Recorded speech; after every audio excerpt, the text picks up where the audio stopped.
예, 오늘 이 빅데이터, 인포그래픽스, 그리고 이제 대학과 관계해가지고 여러분들하고 여러 가지 말씀을 나누게 돼가지고 영광으로 생각합니다. 내용이 조금 많지만은, 전체적인 어떤 숲을 좀 보는데 좀 주목을 해서 제가 좀 설명을 쭉 좀 해드리도록 하겠습니다. 그래서 여러분들, 그래도 하여튼, 제가 2번 강의할 수는 없는 거니까 여러 가지로 또 도움이 많이 되기를 또 바랍니다. 혹시 그 빅데이터 관계해서 강의를 한 번이라도 들어보셨는 분 한번 손 한번 들어보시죠. 아무도 안 계세요. 여기 3분 계시네. 예. 그렇다면 대부분은 지금 빅데이터라는 용어는 많이 들어보셨지만은, 강의는 안 들어보신 것 같은데, 한번 시작을 하도록 하겠습니다.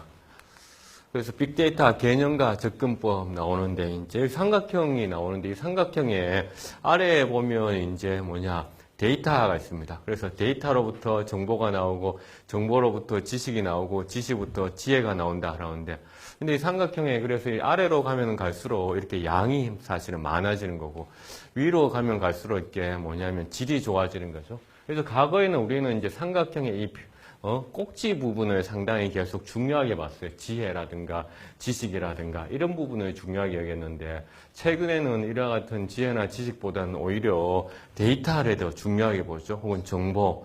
왜냐하면 위에 지혜라든가 지식으로부터 가질 수 있는 어떤 경제적 가치라든가 사회문화적 가치보다 데이터로부터 얻을 수 있는 가치가 더욱더 커져나가고 있다는 거고, 근데 데이터도 어떻게 요새 구성되어 있느냐? 대부분 다 비트와 바이트, 디지털화로 되어 있다라는 것이죠. 근데 이렇게 제가 이렇게 데이터 얘기하니까 항상 이제 하시는 질문들이 이런 겁니다. 야, 데이터라는 것이 왜 갑자기 이렇게 중요하게 등장했느냐? 과거에도 데이터가 가장 중요했는데 왜 이렇게 호들갑이냐라고 얘기합니다. 근데 가장 큰 차이가 있어요. 저도 그랬고, 여기 앉아 계시는 분도 그렇고, 그 다음에 지금 가르치고 있는 계신 분들도 그렇고, 대부분 데이터 가운데 우리는 정형 데이터라고 하는 부분에 초점을 맞추었어요. 정형 데이터라고 하는 부분은 데이터가 말 그대로 그렇죠. 분류가 정확하게 되어 있는 것입니다. 고정된 PD에 저장된 데이터 이렇게 되어 있죠. 데이터베이스 스프레드시트. 그래서 과거에 우리가 학교에서 배웠던 거, 그리고 지금도 대부분 배우고 있는 것들은 대부분 이렇게 정형 데이터였어요. 그런데 디지털화가 되면서 이 정형 데이터 말고 소위 말해서 반정형의 데이터, 그 다음에 비정형의 데이터, 즉 텍스트라든가 이미지, 동영상들, 혹은 HTML, 인터넷에서 하고 있는 이런 데이터들이 워낙 많아지고, 워낙 많아지는 것에서부터 더욱더 폭발적으로 증가를 하게 되었죠. 이러면서부터 우리는 이 데이터의 폭발적인 현상에 대해서 이제 주목을 하게 된 것이다라는 겁니다. 그래서 사실은 지금도 대부분의 교과서들은 다 어떻게 쓰여져 있느냐, 제가 말씀드렸듯이 이 정형 데이터에 초점을 맞춰서 쓰여져 있어요, 사실은. 그래서 이런 정형 데이터에서부터 비정형, 반정형의 데이터를 이제 주목을 하게 되는 것이죠. 또한 예전에는 우리가 관심을 가지지 않았던 그런 정태적인 데이터들, 동태적인 데이터들, 파생적인 데이터들. 그래서 정태적인 데이터에는 예컨대 생체 데이터, 지문, 홍채, DNA 같은 거, 경제적인 같은 계좌번호, 신용카드 번호, 여권 번호, 그렇죠. 사회적 종교 동호회 활동이라든가, 그 다음에 전자메일 주소들, 동태적인 거는 여행 기록, 거래 내역, 로그 데이터, 혹은 파생적인 거는 분석 데이터, 행동 데이터. 그래서 이런 데이터들에 대해서 관심을 안 가졌는데 이런 데이터의 가치들이 갑자기 엄청나게 커졌습니다. 그 다음에 이런 것을 처리하고 수집하는 것들이 상당히 중요하게 부각을 했다라는 거죠. 개인정보의 경우에도 이렇게 정태적인 데이터, 기술적인 데이터, 동태적, 그 다음에 추론적 데이터가 있어요. 그 다음에 신체 의료에서 쭉 나눌 수 있습니다. 그래서 이런 데이터 각각 하나하나에 대해서 다시 분류하고 다시 이런 것들을 처리하는 그런 수집과 기술과 분석과 시각화가 엄청나게 중요해지고 있다는 거죠. 그런 가운데에서 이 데이터가 이렇게 커지고 중요하게 됐다는 것을 좀 더 강조하기 위한 용어로서 빅이라고 하는 크다라는 이 빅데이터라는 그런 개념을 만들어낸 것이죠. 사실 2010년 전후로 해서 이 빅데이터라는 용어가 학계례뿐만 아니라 전 세계적으로 많이 사용됐어요. 그래서 저는 이제 1990년대 후반부터 이런 데이터 기반한 그런 학문들을 계속했는데 2010년 이전에도 우리 커뮤니티, 우리 같이 하는 커뮤니티에서는 빅데이터라는 용어를 쓰지는 않았어요. 그런데 2010년에 전후를 해가지고 빅데이터라는 용어가 이제 나오면서부터 갑자기 이렇게 대중들의 관심들을 엄청나게 얻게 되는 거죠. 그 다음에 정책적으로 관심을 또 가지게 되고. 그래서 이 빅데이터는 6개의 출처를 가지고 있다라고 하는데, 웹에서 수집할 수도 있고, 검색 엔진에서 할 수도 있고, 소셜미디어에서 할 수도 있고, 혹은 사람들이 다 리포트하는 크라우드 소싱 할 수도 있고, 거래 데이터일 수도 있고, 모바일 데이터일 수도 있고, 대개 이 6가지 출처에서 오는데, 가장 많이 이런 그 빅데이터가 많이 등장하고 있는 것이 바로 이제 빨간색으로 제가 표시해놨던 소셜미디어다라는 거죠. 그래서 이런 소셜미디어가 왜 이렇게 갑자기 이렇게 많이 증가를 하고 있느냐. 이 사진에 보면 여러분들 아시다시피 비틀스. 여러분들 비틀스를 아는 세대는 아마 그렇죠. 올드한 세대가 있는데 1964년도 그렇죠. 비틀스를 보는 그런 소녀들을 보면 전부 다 이제 울고 있잖아요, 다들. 그런데 이게 1964년인데 2013년도에는 다들 뭐 들고 있습니까? 다들 스마트폰을 다 들고 있다는 거죠. 완전히 환경이 바뀌었는 거죠. 그만큼 스마트폰에서 뭐냐? 바로 소셜미디어가 되고 그 다음에 데이터가 생성이 된다는 거죠. 교황님이 이렇게 취임했을 때 한번 보시면 많은 사람들이 이렇게 운집해가지고 보고 있습니다. 축하를 하고 있습니다. 그런데 2005년도의 모습이었는데 바로 불과 10년도 되지 않은 2013년에는 다 사람들이 손에 뭔가를 다 들고서 촬영을 하고 있죠. 촬영을 하고 있다는 것은 바로 거기에서 데이터가 생성이 되고 있다는 거죠. 제가 2003년도에 영남대학교 언론정보학과에 왔는데요. 2003년도에 왔을 때 다 이랬죠, 사실은요. 그런데 이런 상황에서 제가 브로그라든가 이런 것을 가르쳤거든요. 근데 10년 만에 완전히 환경이 바뀐 거죠, 사실은. 이렇게 완전히 바뀌었습니다. 한국에 오셨을 때도 다 사람들이 다 뭔가를 다 들고 있습니다. 스마트 디바이스들을. 이렇게 환경이 바뀌면서 데이터들이 폭증하는 거죠. 데이터들이 폭증합니다. 오바마 대통령의 가족, 4년밖에 안 됐는데 다 이제 스마트폰 쥐고 다 뭔가를 하고 있죠. 여러분도 다 지금 스마트폰 쥐고서 뭐 하고 계시잖아요. 그래서 우리를 둘러싼 환경이 지난 그렇죠. 10년 동안에 엄청나게 완전히 바뀌었습니다. 사실은요. 그 환경이 또한 우리가 어떻게 될 것이냐 또 만들고 있고 그런 가운데 데이터가 또한 많이 공유되고 있어요. 개방되고 되고. 그래서 이런 오픈 데이터 흐름 속에서 새로운 우리가 관점들이 나오긴 해요. 이건 하나 또한 재밌는 카툰인데 1993년도 이렇게 1993년 인터넷이 1989년도에 처음으로 나왔고 한국에서는 1995년도에 상용화가 됐다고 얘기하는데 93년도는 인터넷이 아주 초창기잖아요. 그렇죠? 이럴 때 이렇게 인터넷에서는 아무도 네가 개라는 것을 모른다. 그렇죠? 이런 게 카툰이 인터넷의 익명성 이런 것을 얘기했었어요. 2000년도 카툰에서 이제 이런 얘기를 합니다. 뭐라고 하냐면 인터넷에서 아무도 네가 개인인지 모른다라고 했던 과거의 사실인 거 지금 2000년도 가니까 네가 4살짜리 점원 세포드고 그 다음에 언제 방문했고 213번 방문했고 어디 사는 거 로그 파일들을 보면서 다 안다는 거예요. 다 안다. 이게 2000년까지였어요. 근데 2000년의 시대에서 지금 최근에 나오는 카툰에서 이렇게 얘기합니다. 무슨 얘기하냐면 지금 네가 15살이고 그 다음에 어떤 강아지인데 고양이 음식을 좋아하고 그 다음에 뭐냐 빅데이터 때문에 이런 네가 뭘 좋아하는지 다 맞춤형으로 서비스를 다 해주고 있다 이런 얘기를 하고 있습니다. 다시 말해가지고 인터넷으로 연결이 되면서 그다음 익명성에 초점을 맞추다가 혹은 앞에서는 그렇죠 사람들의 어떤 익명성이 없어지는 프라이버시가 없어지는 그런 것에 초점을 맞추다가 이제는 이렇게 맞춤화 빅데이터를 통해 맞춤화에 오히려 또 초점을 맞추는 얘기들을 하고 있어요. 이렇게 되면서 이 각종의 네트워크에 연결되면서 우리가 스마트 디바이스로부터 계속 데이터는 나오잖아요. 그러니까 어떻게 하면 사람들의 흐름을 찾을 것인가라고 데이터 수집하는 방법들이 다 바뀌어가고 있어요. 이것은 여러분 네덜란드 통계청이에요. 우리 통계에는 어떤 말이 붙느냐 하면 항상 앞에 공식이라는 말이 붙어요. 공식 통계. 그래서 통계에서는 뭡니까? 항상 사람들을 방문하죠. 우리 경제총조사 할 때 사람들을 방문해서 뭡니까? 값들을 구합니다. 통계. 그런데 네덜란드 통계청에서는 어떻게 했느냐 하면은 아시아 사람들하고 벨기에 사람들, 관광객들, 투어리스트들이 어디를 자주 방문하는가를 어떻게 하는가. 로밍 했는 데이터를 가지고 아시아 사람들은 왼쪽에 있는 사람들, 벨기에 사람들은 오른쪽에 있는 사람들, 이 사람들이 로밍 했는 데이터를 추적해가지고 아시아 사람들하고 유럽 사람들이 네덜란드를 방문하는 패턴이 틀리구나 라는 걸 찾아냈어요. 이것은 통계청의 관점에서는 엄청난 획기적인 사건이었어요. 왜? 앞서 얘기했잖아요. 통계라고 하는 것은 공식 통계인데 이런 데이터를 통계적으로 이용하기 시작한 거라는 거예요. 통계적으로.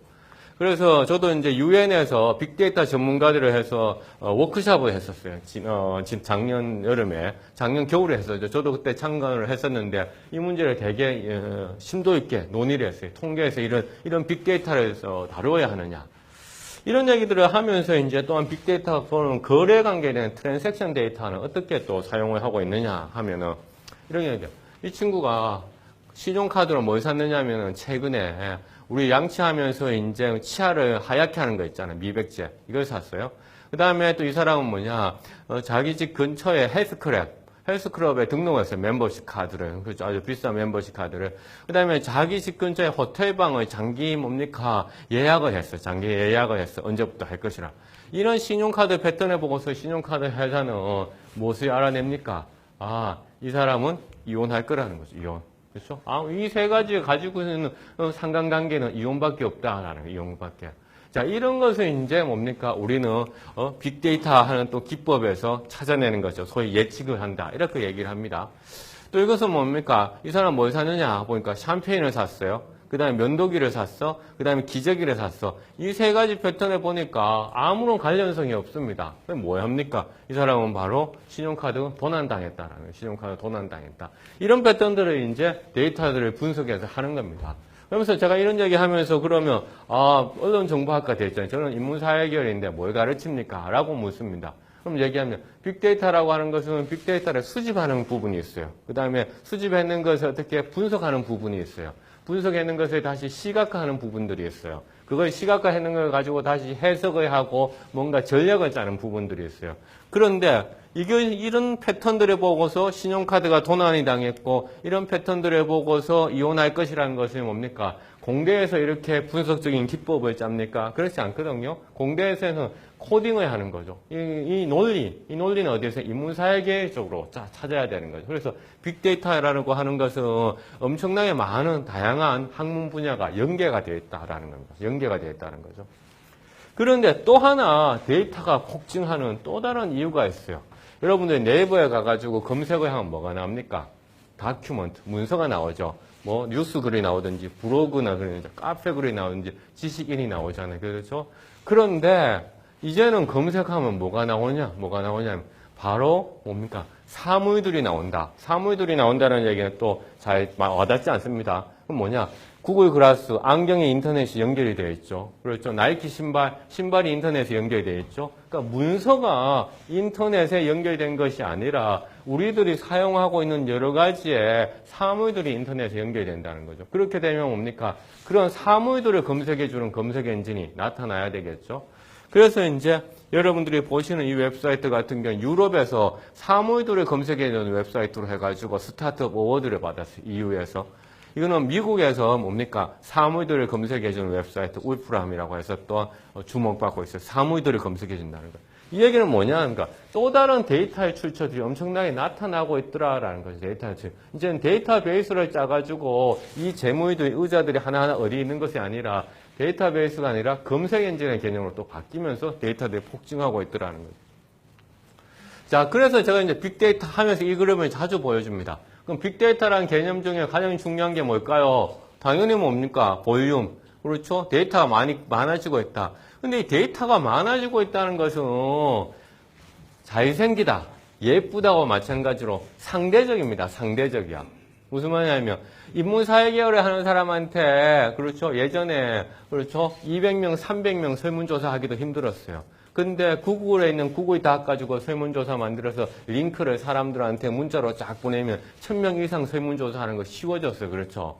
그러니까 이런 데이터 그나마 바이오 인포메틱스 하는 사람한테 야 1000명 정도 조사했는 것이 빅데이터라고 얘기하면 웃습니다. 그렇죠? 그래서 데이터가 크다라고 하는 것은 상대적이다라는 겁니다. 상대적이다. 그래서 분야마다 다릅니다. 분야마다 다릅니다. 저 같은 경우는 이제 중형 컴퓨터, 제 연구실은 중형 컴퓨터에서 테라바이트 정도를 다루는데 그게 이제 5년 전 중형 컴퓨터였어요. 5년 전 중형. 지금 테라바이트 외장형 하드가 뭡니까? 1, 2만 원밖에 안 하는 벌써 그런 시대가 돼요. 그러니까 데이터라고 하는 크기는 상대적이고 시기에마다 다릅니다. 그 다음에 빅데이터에서 중요하게 여기는 것이 앞서 얘기했습니다. 정형 데이터만 얘기하는 것이 아니라 반정형, 비정형의 데이터. 그만큼 데이터가 많이 다양해졌다는 거예요. 그런데 사실 빅데이터라고 얘기를 하니까 갑자기 빅데이터 회사들이 우후죽순처럼 많이 생겼어요. 그래서 제가 물어봅니다. 정형 데이터를 다룹니까? 비정형 데이터를 다룹니까? 라고 물어보면 10개 회사 가운데 9개 회사는 다 뭐냐면 정형 데이터 회사야. 정형 데이터. 기존에 사실은 원래 그런 뭡니까? 빅데이터라는 개념 이전에 무언가를 하던 사람들이죠. 그러나 우리가 빅데이터에서 강조하는 것은 정형 데이터보다는 반정형의 데이터들, 비정형의 데이터 때문에 빅데이터라는 개념이 생겨났다는 거죠. 데이터나 그 다음에 음성 데이터들, 그 다음에 이미지 데이터들, 그렇죠. 이런 데이터들을 이제 처리하는 거죠. 그 다음에 velocity, 속도, 엄청나게 빠른 속도로 데이터가 생산이 되더라. 그래서 빅데이터 개념 정의에서 이 세 가지, 흔히 3V라고 많이 하는데 그림으로 표시하면 그러고 나면 데이터들이 가가지고 뭡니까? 프로그램 측에서 프로그램을 하죠. 그러면서 뭐냐? 머신러닝이라는 것도 하고, 아티피셜 인텔리전스, 이런 알고리즘들을 처리합니다. 그러나 그 데이터를 분석하고 해석할 수 있는 사람이 필요하고, 그렇죠. 또한 그것을 통해서 의사결정을 할 수 있는 사람들이 필요합니다. 그런데 이런 것을 다 무시하고 저보고 자꾸 강의를 해달라고 하면서 얘기하는 것은 뭡니까? 다들 의사결정에 초점을 맞춥니다. 이런 시스템도 갖추고 있지 않으면서. 근데 이 시스템에 대한 프로세스를 뭡니까? 이해하지 않으면서. 이게 상당히 그렇죠. 무리다라는 겁니다. 또 하나 앞서 제가 말했습니다. 오픈되고 있다. 근데 데이터가 또 하나 엄청나게 폭증하고 있는 또 하나의 이유는 공공기관에서 데이터들을 개방하기 시작했어요. 박근혜 정부에서 뭡니까? 2013년도 7월 31일 공포 10억도 시행해놨잖아요. 그래서 공공기관이 가지고 있는 데이터들을 다 뭡니까? 개방을 하고 있어요. 이것은 예전의 정보 공개하고는 완전히 다릅니다. 예전의 정보 공개는 뭡니까? 뭐냐면은 내가 A라는 정보가 필요하니까 그 정보를 달라고 공공기관한테 요청하는 겁니다. 요청하면 그 A라는 공공기관이 그 정보를 주죠. 이것은 뭐냐? 요청하기 전에 가지고 있는 데이터들을 뭡니까? 제공하라는 거죠. 그 다음에 이용 활성화하라는 거죠. 그래서 data.go.kr이라는 포털을 만들어 놨어요. 거기 가서 포털에서 검색을 하면 각종의 데이터들이 막 쏟아집니다. 이제 그 데이터를 이용해서 창업도 하고, 그렇죠. 의사결정도 하고, 그 실습도 하라. 이런 얘기예요. 또 이런 얘기를 하니까 야 한국이 왜 이렇게 난릴까 이렇게 얘기합니다. 그래서 또 제가 이런 얘기를 합니다. 이거는 정치적인 이데올로기의 문제가 아니다. 전 세계가 삼각형의 피라미드인 지혜와 지식을 얘기하던 거에서 데이터로 다 가고 있다. 미국의 오바마 행정부의 그렇죠 뭡니까 보건관계된 부서입니다. HHS 그렇죠. 이 부서의 웹사이트에 갔더니만 거상하게 이렇게 숫자 써놨어요. 461 무슨 얘기일까요? 오늘 현재 이 가버먼트 에이전시에서 공개하고 있는, 제공하고 있는 데이터의, 공공 데이터의 숫자입니다. 그것도 API로 제공하고 있다는 거죠, API로. 이건 뭐 의미합니까? 이 데이터 갖고 가가지고 제발 좀, 그렇죠? 경제도 살리고, 그렇죠? 새로운 비즈니스도 만들어내고, 삶을 편리하게 만들라는 거죠. 그래서 우리만 얘기하는 것이 아니라, 우리는 오히려 늦고 있다는 거예요. 늦고 있다는 겁니다. 늦고 있다라는 겁니다. 뉴욕타임스, 공기관도 아니죠. 그런데 뉴욕타임스에서 뭡니까? data.newyorktimes.com 해가지고 뉴욕타임스가 가지고 있는 데이터들을 이렇게 공개를 하고 있어요. 공개를. 왜 이렇게 공개할까요? 뉴욕타임스에 있는 데이터 갖고 가지고 뭘 하는 거죠? 서비스를 만들라는 거예요. 그 서비스를 만들면 누가 이득입니까? 뉴욕타임스가 이득이라는 거죠. 왜? 우리가 열어놓겠다. 뉴욕타임스 중심의 생태계를 만들어라. 라는 겁니다. 아직까지 우리나라 이렇게 하지 않고 있거든요. 그러니까 공공기관도 아닌데 왜 이렇게 하겠냐. 페이스북 마찬가지죠. 트위터 많이 열어놓고 있습니다. 근데 열어놓지 않죠. 그러니까 그러다가는 이제 우리가 또한 계속 밀게 되는 거죠. 그 다음에 그래서 공공 데이터 같은 경우는 많이 제공을 하고 있는데 제공하는 그러한 포맷들도 API, 그 다음에 리치 서머리 뭡니까? 그래서 RSS, 그 다음에 링크드 오픈 데이터, 그냥 개별 다운로드, 그래서 전자기록 매체, 여러 형태들이 있습니다. 그래서 이런 형태들에 대해서 이제 설명을 이제 하나하나 하기는 시간이 부족한데, 그래서 어떤 형태를 우리가 제공할 것인가 또 고민을 또 해봐야 됩니다. 고민을 해봐야 됩니다. 그래서 이런 영역들이 과거엔 다 전산 파트의 영역이었는데, 이제는 그렇지가 않아요. 이런 것들을 다 이해하고서 흐름들을 이해하고 있어야만이 의사결정도 할 수 있고 기획도 할 수가 있는 거죠. 그래서 어떤 데이터는 어떤 형태로 해야 되고 각각의 제공하는 유형들에 대해서 공부를 하고 있어야 되죠. 그래서 빅데이터라고 하는 것은 최근에 UN 미팅에서 우리가 이렇게 얘기했습니다. 결국은 이 커뮤니티, 공동체를 살리는 거고, 그러기 위해서는 역량들을 키워야 된다. 역량들. 그렇죠. 역량. 그 역량이 엔지니어링 파트에서 역량이 있을 것이고, 기획 파트에서 역량이 있을 것이고, 휴먼 리소시스 파트에서 역량이 있을 것이다. 라는 거죠. 그래서 그런 얘기를 하고 있습니다. 그래서 결국 이 그림으로 정리해서 말씀을 드릴 수 있을 것 같은데, 데이터를 수집해야 되죠. 분석해야 되죠. 결정을 해야 되죠. 수집하면서 그 데이터가 많아지면 빅데이터가 될 수 있겠죠. 그 다음에 적으면 뭐 스몰 데이터. 그러나 빅과 스몰은 상대적인 개념이다 라고 말씀드렸습니다. 여기서 뭔가 아이디어를 얻겠죠. 부가가치를 창출을 해야 되겠죠. 그래서 일련의 흐름들을 만들어내야 되는데 이 일련의 흐름들을 만드는 것이 사실은 어려운 문제입니다. 그래서 여기 보면 뭡니까? 문제를 해결할 수도 있고, 그렇죠? 예측 대응할 수도 있고, 조기 경보할 수도 있고, 아젠다를 발굴할 수도 있고. 그래서 문제 해결은, 그렇죠? 어떤 사례, 소셜미디어 기반의 자살 위험 예측 모형, 예측 대응력, 기후변화 재난 예측. 그래서 중장기 데이터, 단기 데이터, 특정 분야 데이터, 강범위 데이터. 이런 그림들을 만들어서. 그래서 하나하나 좀 가지고서 공부를 좀 해야 되는 그런 상황이죠. 그래서 빅데이터라는 개념과 접근법에 대해서 제가 쭉 한번 30분 정도 지금 말씀을 드렸어요. 그러니까 여러분들이 좀 이해가 좀 되셨으면 좋겠는데, 우리나라에서는 그러니까 전 세계적으로 2010년도 부근에 그 얘기를 했고, 그다음에 우리나라에서는 2012년도에 상당 과학동화라고 하는 잡지, 과학동화라는 잡지는 우리 그 언론계에서는 뭐냐면 가장 가방끈이 긴 그런 기자들입니다. 다 석사급 이상들이고. 그렇죠. 과학동화. 과학동화에서 빅데이터 특집으로 2012년도에 다루었어요. 근데 제가 이 얘기를 왜 하냐. 이 과학동화 빅데이터 특집에 이제 우리 연구실이 소개가 됐어요. 경북 경산에 위치한 박한우 영남대 교수의 연구실에는 구석구석 컴퓨터가 숨어 있다. 이런 식으로 해가 이제 소개가 됐었죠. 지금 제 자랑을 하려고 제가 소개한.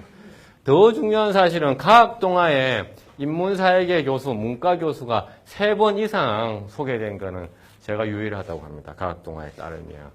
자랑을 하나 좀 하고 넘어갔습니다. 그래서 빅데이터 해서 이제 했고. 자, 그 다음에 빅데이터 인포그래픽스. 제가 세 꼭지거든요. 빅데이터 개념과 접근법 30분, 인포그래픽스 쪽 한 30분 얘기하고, 대학 관계된 사례 한 30분, 이렇게 얘기하겠습니다.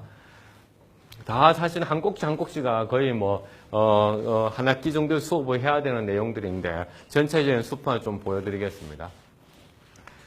그런데 앞서 제가 데이터가 과거부터 없었던 것도 아닌데 갑자기 등장하는 것처럼 얘기한다. 그런데 그 차이를 말씀드렸어요. 정형 데이터가 아니라 반정형, 비정형의 데이터.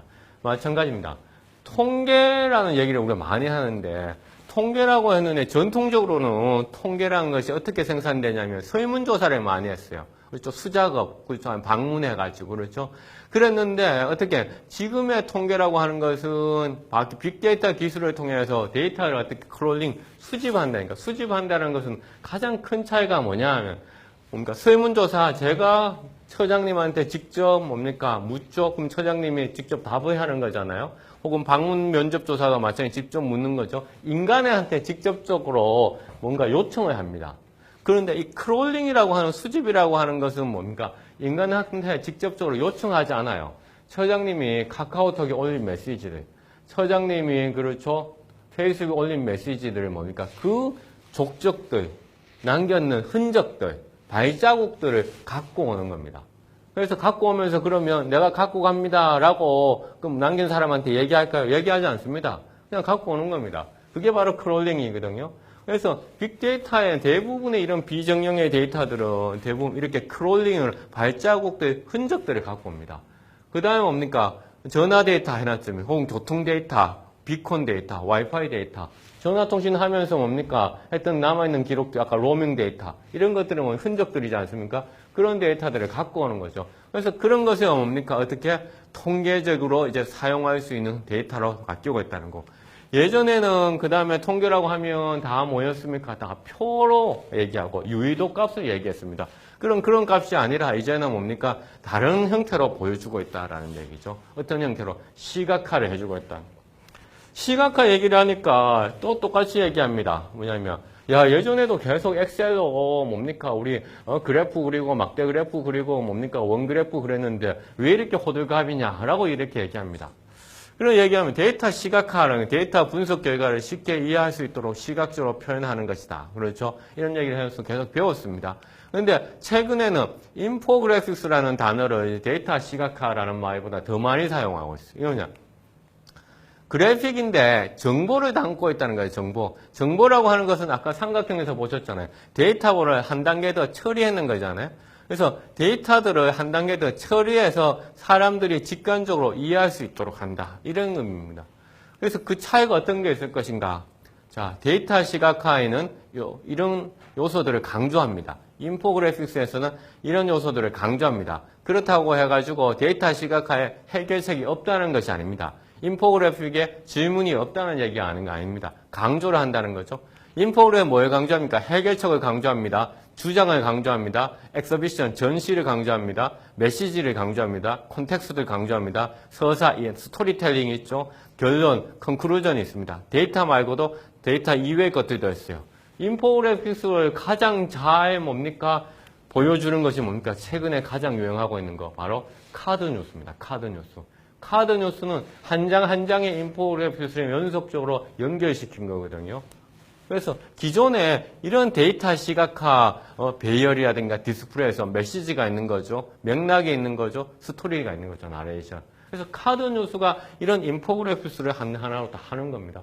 그래서 그래서 내가 학교에서 수업을 하면서 이렇게 얘기합니다. 카드 뉴스 하는 수업을 하고 있는데 이거는 웹 디자인 수업이 아니야. 이건 미디어의 그렇죠. 디자인 수업이 아니야. 왜? 이걸 만들어내야 됩니다. 콘텍스트를 만들고 메시지를 만들어내야 되고 담론을 만들어야 되고 결론을 만들어내야 됩니다. 그렇죠. 그렇기 때문에 디자인 수업이 아닙니다. 카드 뉴스. 그렇죠. 저널리스트들이 하는 것이죠. 그 다음 이름 시각화를 하면서 왜 이렇게 메시지를 얘기하고 담론을 얘기하고 콘텍스트를 얘기할까요? 시각화를 하기 위해서는 사람을 이해해야 되는데 이게 예컨대 이런 겁니다. 우리가 냉장고 판매를 하면서 냉장고가 어떻게 설계되어 있는지, 그렇죠? 매뉴얼, 그렇죠? 사용 설명서를 누구한테 맡기냐면 엔지니어한테 맡겨요.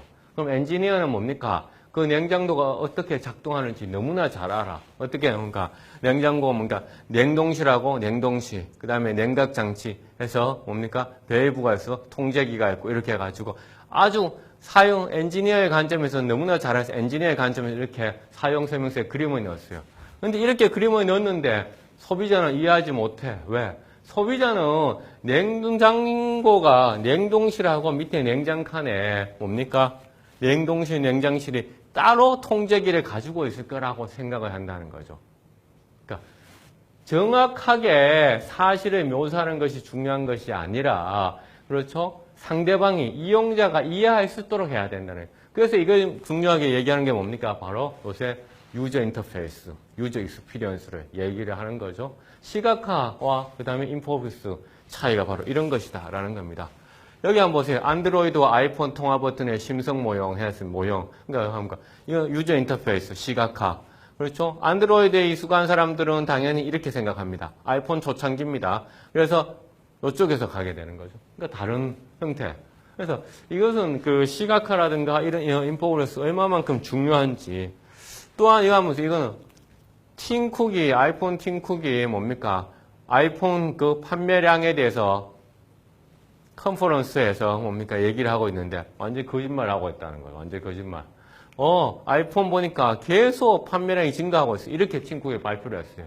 근데 제가 수업 시간에 보여서 이렇게 이 시각화를 뭡니까? 제대로 이해하려면 어떻게 이해해야 되냐? 그렇죠? 분기별 세일이 얼마인지 다시 한번 그려봐라. 그랬더니 뭡니까? 아이폰이 이렇게 초급속하게 판매량이 증가한 것이 아니라 분기별로 보니까 계속 떨어질 때도 있잖아요. 그렇죠? 떨어질 때가 있다는 거죠. 그래서 팀쿡이 애플이 어떻게 거짓말을 하는지 보여주는 사례로 또 자주 쓰고 있습니다. 사실. 그래서 시각화라든가 인포그래픽스 이렇게 중요합니다.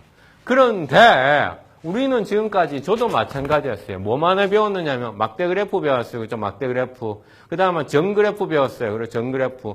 파이 차트 배웠어요. 파이 차트. 그렇죠? 그 다음에 히스토그램, SBS 통계에서 요 서너 가지 정도의 시각화만을 배워온 겁니다. 수업 시간에. 그런데 요 서너 가지 가지고는 뭡니까? 전혀 빅데이터를 보여주는데 적합하지 않더라라는 거죠. 적합하지 않더라. 그래서 인포그래픽스라는 새로운 개념 아래에서 시간을 보여주는 거, 분포를 보여주는 거, 관계를 보여주는 거, 비교를 보여주는 거, 공간을 보여주는 거에서 각각의 방법들이 생겨나는 거죠.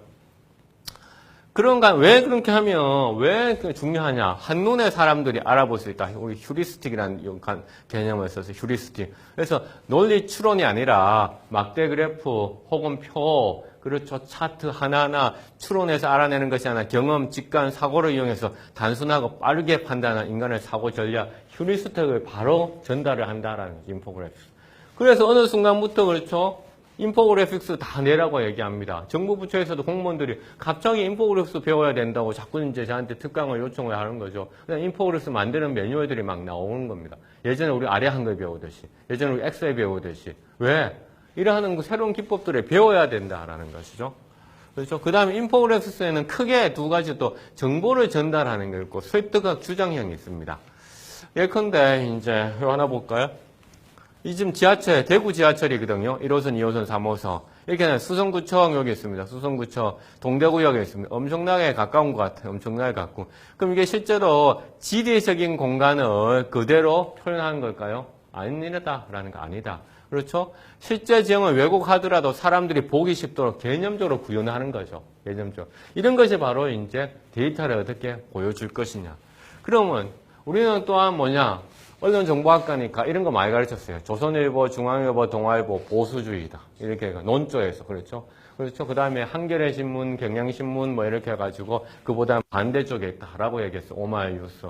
그런데 논조가 중요하지 않아요. 왜 중요하지 않아요? 안 봐 신문을.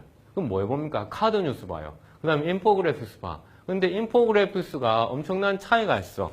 조선일보하고 뉴욕타임스 비교해놨어요. 조선일보 뭡니까? 인포그래픽스 뭡니까? 그냥 주의 주장을 한눈에 그냥 보이도록 주장만을 쏟아놨습니다. 주장만. 발로하는 배구. 뭐 어떻다. 그래서 의도된 메시지의 전달의 성격이 강해요. 한국에 있는 인포그래픽스 대부분 이렇습니다. 김치맛 지역마다 어떻게 다를까? 헤드라인에 바로 전달하려고 하는 정보를 그렇죠. 한눈에 한 방에 딱 쏟아내는 겁니다. 그러나 뉴욕타임스 인포그래픽스 어떻게 오바마의 2013년도 오바마 정부의 예산 프로포절 그래서 버블 차트로 표현을 하면서 하나하나 탐험하게 합니다. 탐험하게. 그 패턴을 찾기 위해서 결론을 얻도록 유도를 합니다. 사람들이 하나하나 재미를 가지고서 프로세스를 보여주는 거죠. 프로세스. 결론을 찾. 그 같은 인포그래픽스라도 완전히 다른 거죠. 그러니까 우리 지금 구글하고 네이버하고 정보를 전달하는 방식이 완전히 틀리잖아요. 그렇죠? 같은 인포그래픽스는 완전히 다르다라는 거죠. 자, 그럼 보세요. 1995년도하고 2025년도 해놨습니다. 예전에 이제 뭡니까? 할 때는 어떻게 해서 95년도에 여기 보면 이제 물과 관계된 자료입니다. 물과 관계된 그러니까 전 세계에 물이 얼마만큼 이용 가능한지 막대 그래프라든가 혹은 뭡니까? 표를 가지고서 전 세계 각 지역별로 물의 보급량에 대해서 얘기했는데 어떻게 1995년도, 2025년도 우리가 그림으로써 표현을 했습니다. 한눈에 어떻게 알습니까? 95년도보다는 2025년도가 훨씬 더 물이 많이 부족해지고 있다라는 것을 알 수가 있어요. 색깔로. 그렇죠? 색깔로 알 수가 있어요. 그래서 이 정보가 우리가 또 오렌지 색깔, 더 진한, 오렌지 색깔 진한 부분이 더 많아지고 있다. 그래서 어떻게 문자와 달리 정보를 이렇게 직관적으로 이해할 수 있죠. 감성적으로 사용할 수 있습니다. 그 다음에 취약계층도 알 수 있다라는 것입니다. 그래서 그럼 인포그래프는 그냥 뭐 이렇게 그래픽들을 많이 그리는 것이 아니냐. 유형도 다 있다는 거예요. 유형. 어떻습니까? 통계를 기반하고 있다. 그래서 유수 조직들이 얼마만큼 많이 하고 있는지 통계 중심으로 보여주는 이런 인포그래픽스가 있고 그렇죠. 또한 뭡니까? 시간별로 이렇게 1960년, 67년도, 93년도, 99년도 기술이 어떻게 발전해 가는지 시간별로 타임라인 기반한 인포그래픽스가 있고 그렇죠. 프로세스 기반, 아까 냉장고 같은 경우는 프로세스 기반 인포그래픽을 해야 되겠죠. 어떻게 뭐 사람들이 뭡니까?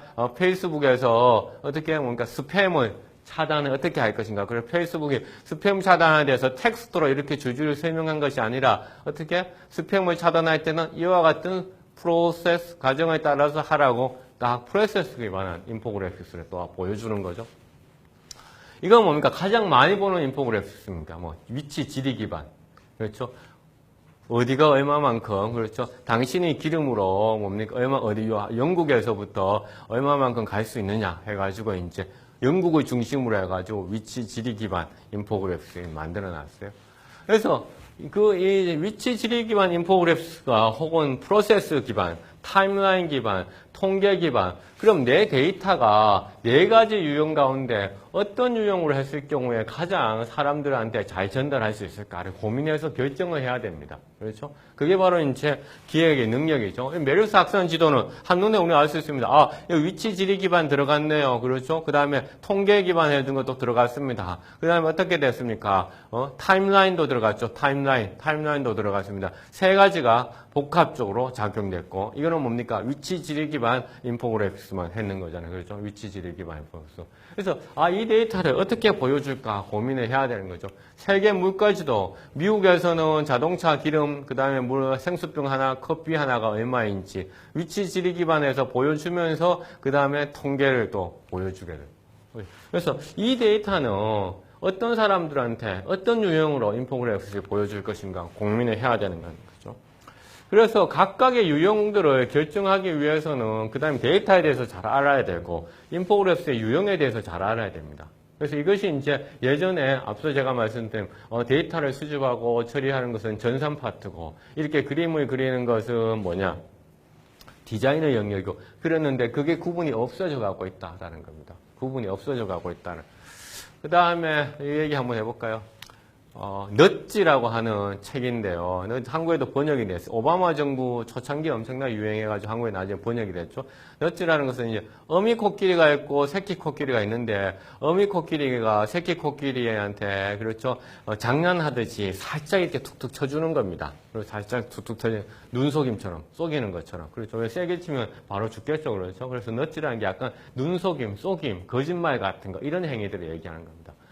근데 이 넛지의 책을 했는 사람이 이제 뭐라고 얘기하냐면, 이 사람이 이제 선스타인이라는 교수인데, 오바마 정부에서도 초창기부터 이제 중용이 됐었어요. 이런 어떤, 사람들의 행동을 바꾸는 것도 넛지와 같은 정책이 필요하다라는 거죠. 그래서 사람들의 강제로 뭔가 행동을 변화시키는 것이 아니라, 툭툭 이렇게 살짝씩 이렇게 쳐주는 거다는 거죠. 툭툭 쳐주는 거다. 예컨대 사람들 이 책에 나와 있는 사례입니다.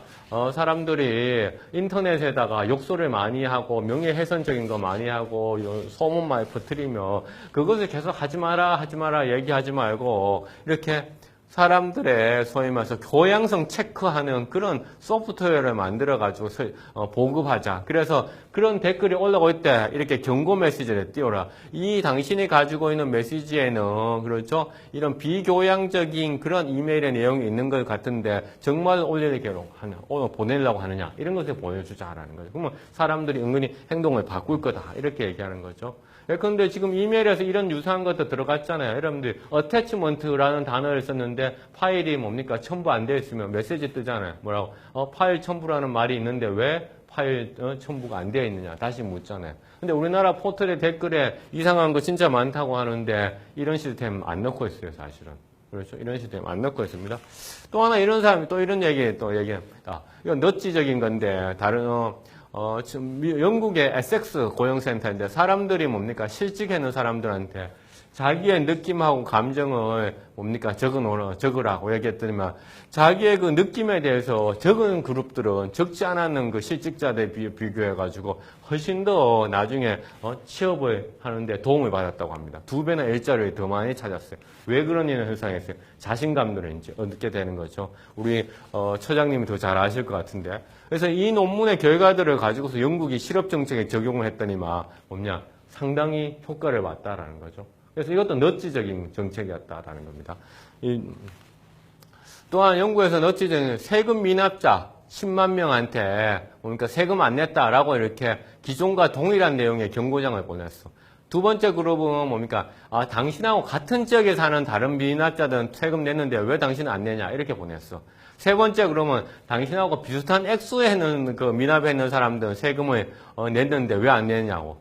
마지막에는 지역도 같고 액수도 비슷한 사람들이 세금을 냈다라고 하니까 네 번째 그룹에 있는 사람들은 기존하고 동일한 경고장을 받은 사람들보다 세금 납부율이 5%나 높아지면서 어떻게 합니까? 2억 1천만 파운드를 더 많이 했다는 거예요. 왜? 사람들은 관계를 중요시하고 사회적 비교를 중요시 여기거든요. 이게 너치적인 정책이거든요. 이런 정책들은 이제 우리는 그러면 대학에서는 또 어떻게 적용할 수 있을까라고 좀 고민을 해봐야 됩니다. 고민을 해봐야 되는데, 자, 요건 뭐 일단 넘어갔다가, 얘기할까요?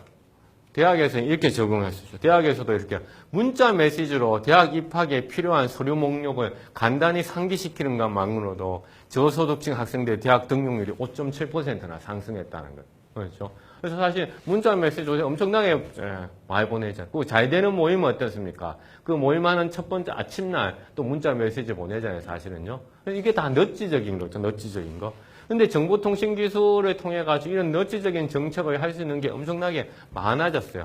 여기 보면 또 자영업자들이 세금 신고서 마지막에 매출을 정확하게 보고했다고 표시하는데 서명하는, 그럼 이 서명에는 아무것도 아니야. 그렇죠. 아무것도 아닌데 왠지 사람들은 자기가 뭡니까? 양심이 있으니까 지켜야 될 것 같은 거죠. 그렇죠. 양심을 지켜야 돼. 그러니까 학생들한테 나는 이런 얘기를 이제 우리 학교도 하고 싶지만 제가 그렇게 의사결정력은 없는 거 아니어서 레포트 제출에 대해서 그렇죠 불법 표절 소프트웨어를 돌리는 것보다 당신이 표절하지 않았은 걸 확인합니까? 라고 해가지고 맨 밑에 칸에다 이거 하나 만드는 것이 훨씬 더 효과가 있다고 생각합니다. 그렇죠? 표절 소프트웨어를 돌려가지고 그래서 몇 퍼센트 표절이면 인터넷 강의에서는 또 다 체크하잖아요. 그렇죠? 그거보다는 이런 정책들이 마지막에 서명하는 칸에 만드는 게 훨씬 더 너치적인 정책이다라는 거죠.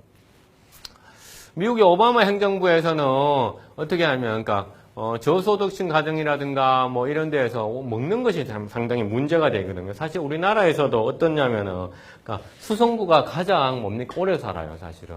그래서 부자 동네에서 오래 살고 애들이 건강해. 그러니까 어떻게, 왜냐면 식생활 패턴이 문제거든요. 근데 이걸 교육을 시켜도 캠페인을 해도 잘 안 돼요. 그래서 인포그래픽스 이렇게 만들었어. 제가 아까 인포그래픽스 그냥 지나치고 말 게 아니라고 얘기했어요. 자, 두 가지 인포그래픽스를 만들었어요. 근데 어떤 인포그래픽스가 더 잘 사람들한테 행동을 변화시켰을까요? 이걸까요? 이걸까요? 한눈에 보시게 여러분들 보세요. 이건가요? 이걸까요? 한눈에 보시면 바로 이거겠죠. 접시에다가 과일과 곡물과 단백질과 야채. 그렇죠?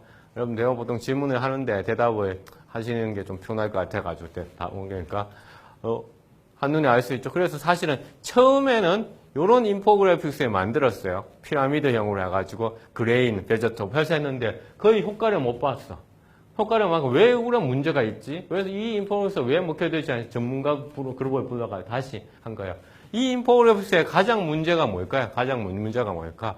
각각에 대해서 정확하게 드러나지 않는다는 거죠. 그래서 통계 기반, 프로세스 기반, 타임라인 기반 이런 얘기를 했었습니다. 근데 이거 같은 경우는 전혀 여기는 한눈에 우리가 통계를 표시하지 않더라도 어느 것이 크고 많은지를 알 수가 있는 것이죠. 그래서 이것을 통해 가지고 이 오바마 행정부에서 농림부에서 훨씬 더 효과를 많이 받았다라는 겁니다.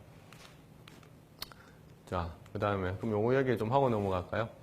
왜 그러면 학생들은 또 다 같은 학생들이 아니에요, 사실은. 학생들은 다 같은, 우리 또 왜냐하면 학생들 가운데에서도 자기가 할 수 있다라는 그 소위 말해서 우리가 효능감이라 얘기하죠. 효능감이 높은 학생들이 있고 효능감이 낮은 학생들이 있어요.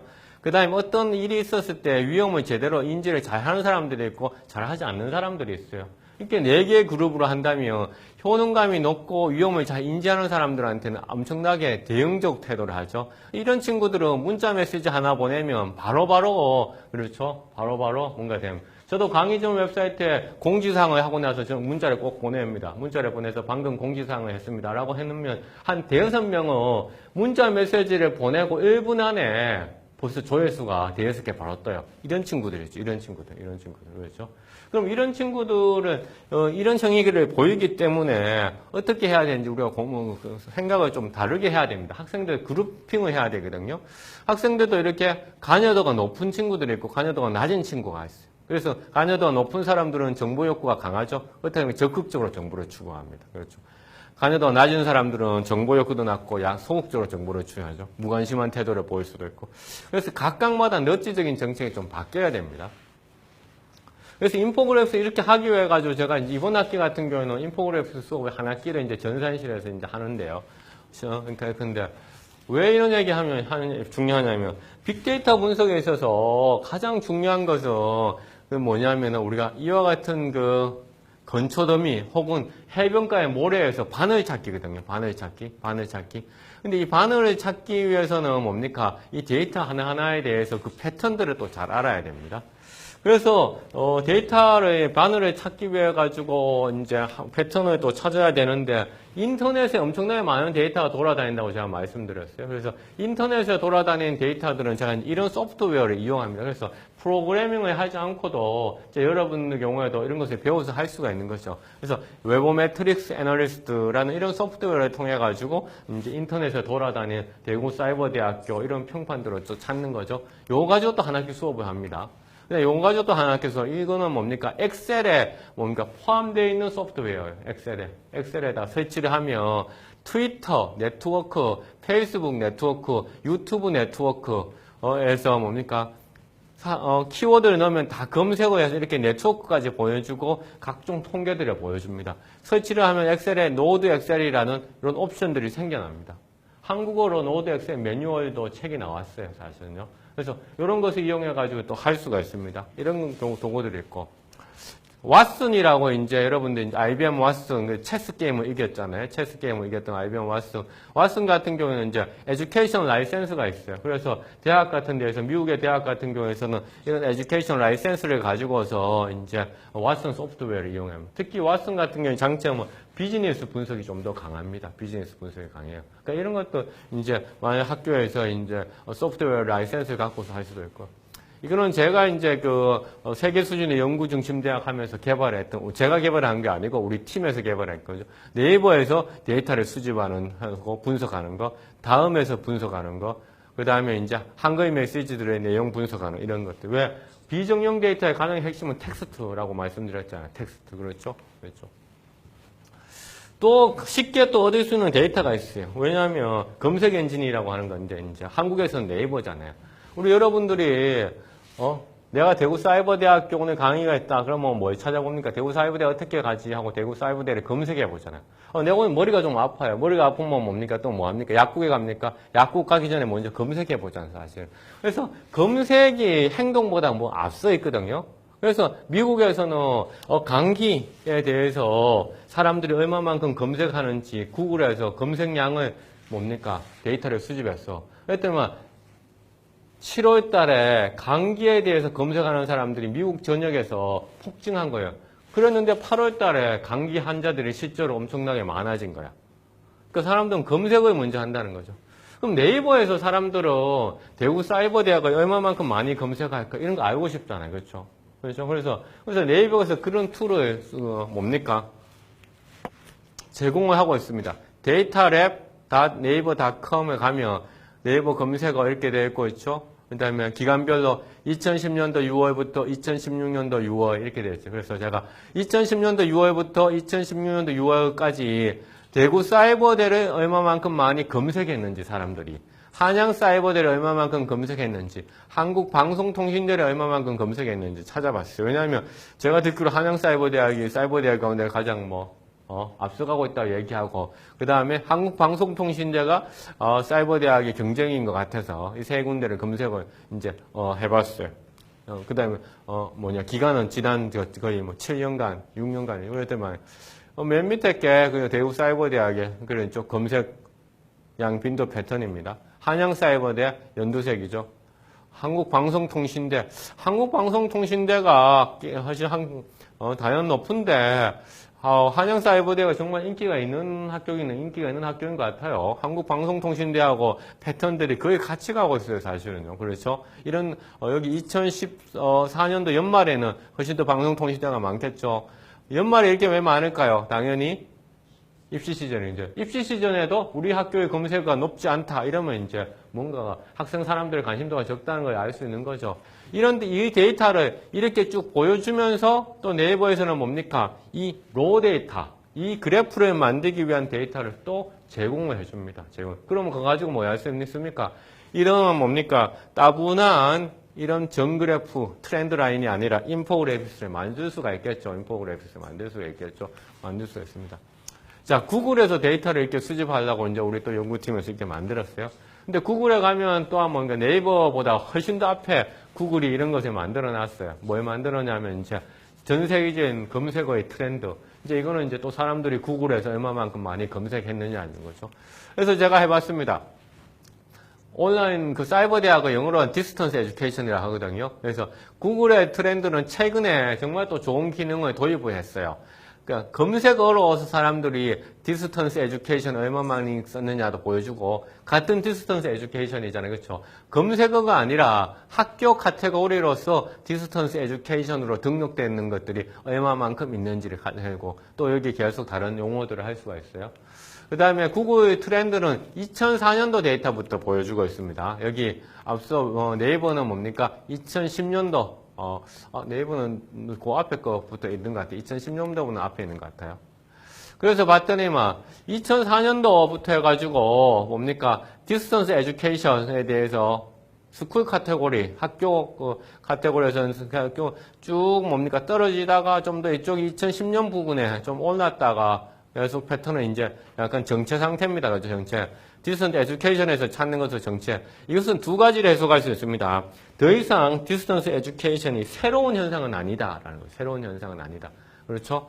지난 10년간. 두 번째 현상은 새로운 현상은 아니지만 그렇다고 해서 사람들의 관심도가 갑자기 떨어지는 패턴은 없다라는 거죠. 떨어지는 패턴은 없다라는 거죠. 그렇죠? 그래서 두 가지 새로운 현상이 아니다라는 점이고 그 다음에 두 가지는 갑자기 떨어지는 패턴이 없는 걸로 봤을 때는 경쟁이 치열하다라는 거죠. 경쟁이 치열하다라는 거죠. 그래도 희망은 있다. 왜냐하면 갑자기 떨어지지 않으니까 사람들의 관심은 여전히 있다는 거죠. 여기 가면 또 요 밑으로 제가 안 해놨는데 여기 옵션 뉴스 헤드라인 포캐스트 옵션 하면 이것이 어떻게 변화될 것인가 또 보여줍니다. 각 지역별로 다 나옵니다. 그렇죠. 연관 검색어들 쭉 다 나옵니다. 사실은. 지금 제가 듣기로 대구사이버대학도 동남아 지역에 진출을 하고 있다고 얘기를 들었는데 이런 걸 해봐야 되는 거죠. 베트남에서는 어떤 식으로 하죠. 베트남에서는 구글이 많이 사용이 되고 있습니다. 사실 그렇죠. 해보면서 패턴들을 계속 체크를 해봐야 되겠죠. 그렇죠. 해봐야 됩니다.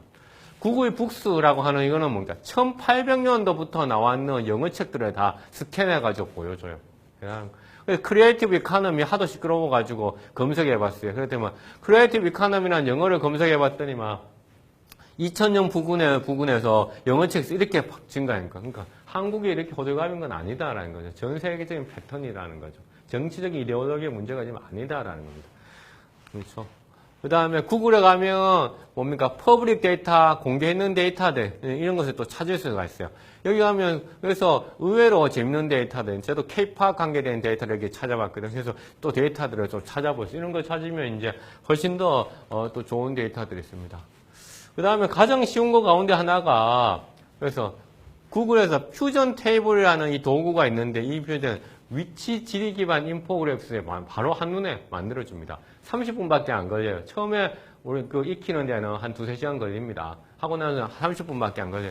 자, 데이터가 여기 강원도, 그 다음에 뭡니까? 골프장에 농약을 얼마만큼 사용했느냐거든요. 강원도, 골프장 이름, 그 다음에 형태, 대중적 골프장, 지역, 그 다음에 홀수의 면적 이런데 이 데이터는 어디 있을까요? 앞서 제가 말씀드렸으면 공공 데이터 포탈, data.go.kr에 가면 있거든요. 이 데이터를 가지고서 제가 수업 시간에 실습을 하는 겁니다. 그 다음에 그러면 퓨전 테이블을 열면 뭐라고 얘기하냐면 요 주소지, 요거를 지오 코딩 하라고 나옵니다. 그렇죠? 그럼 지오 코딩을 딱 해가지고 하면 뭡니까? 여기 옵션대로 딱딱 눌러주면 제 슬라이드 쉐어에 가면 매뉴얼이 다 있습니다. 하라고 나옵니다. 한 10번 정도 클릭을 하면 위치 지리 기반, 그렇죠? 인포그래피가 나옵니다. 이것을 가지고 디자이너한테, 그렇죠? 이 많은 골프장에서 점을 찍어가지고 색깔을 다르게 표시해줘. 이렇게 얘기하지 않습니다. 그렇죠? 그러니까 이렇게 위치 지리가 인포그래피가 이렇게 나오게 되는 겁니다. 사실은. 그 다음에 우리나라는 사실은 아직까지 엄청 뒤쳐있다고 내가 얘기했잖아요. 지금 미국 같은 경우에는 공공 데이터 포탈, 미국의 공공 데이터 포탈에서 이 지오 코딩이 되어 있는 데이터를 바로 제공을 합니다. 그래서 사실 변환시킬 필요도 없어요, 사실은. 우리가 정말 지금 엄청나게 뒤지고 있어요. 국가 경쟁력 말하지 않아도 엄청나게 떨어지고 있습니다. 그 다음에 뭡니까? 구역별로 표시, 점만 앞에는 표시했잖아요. 같은 지리 기반이라도 점으로 표시하고 진하기로 표시했잖아요. 그게 아니라 이건 구역별로 색상을 주제를 하는 거죠.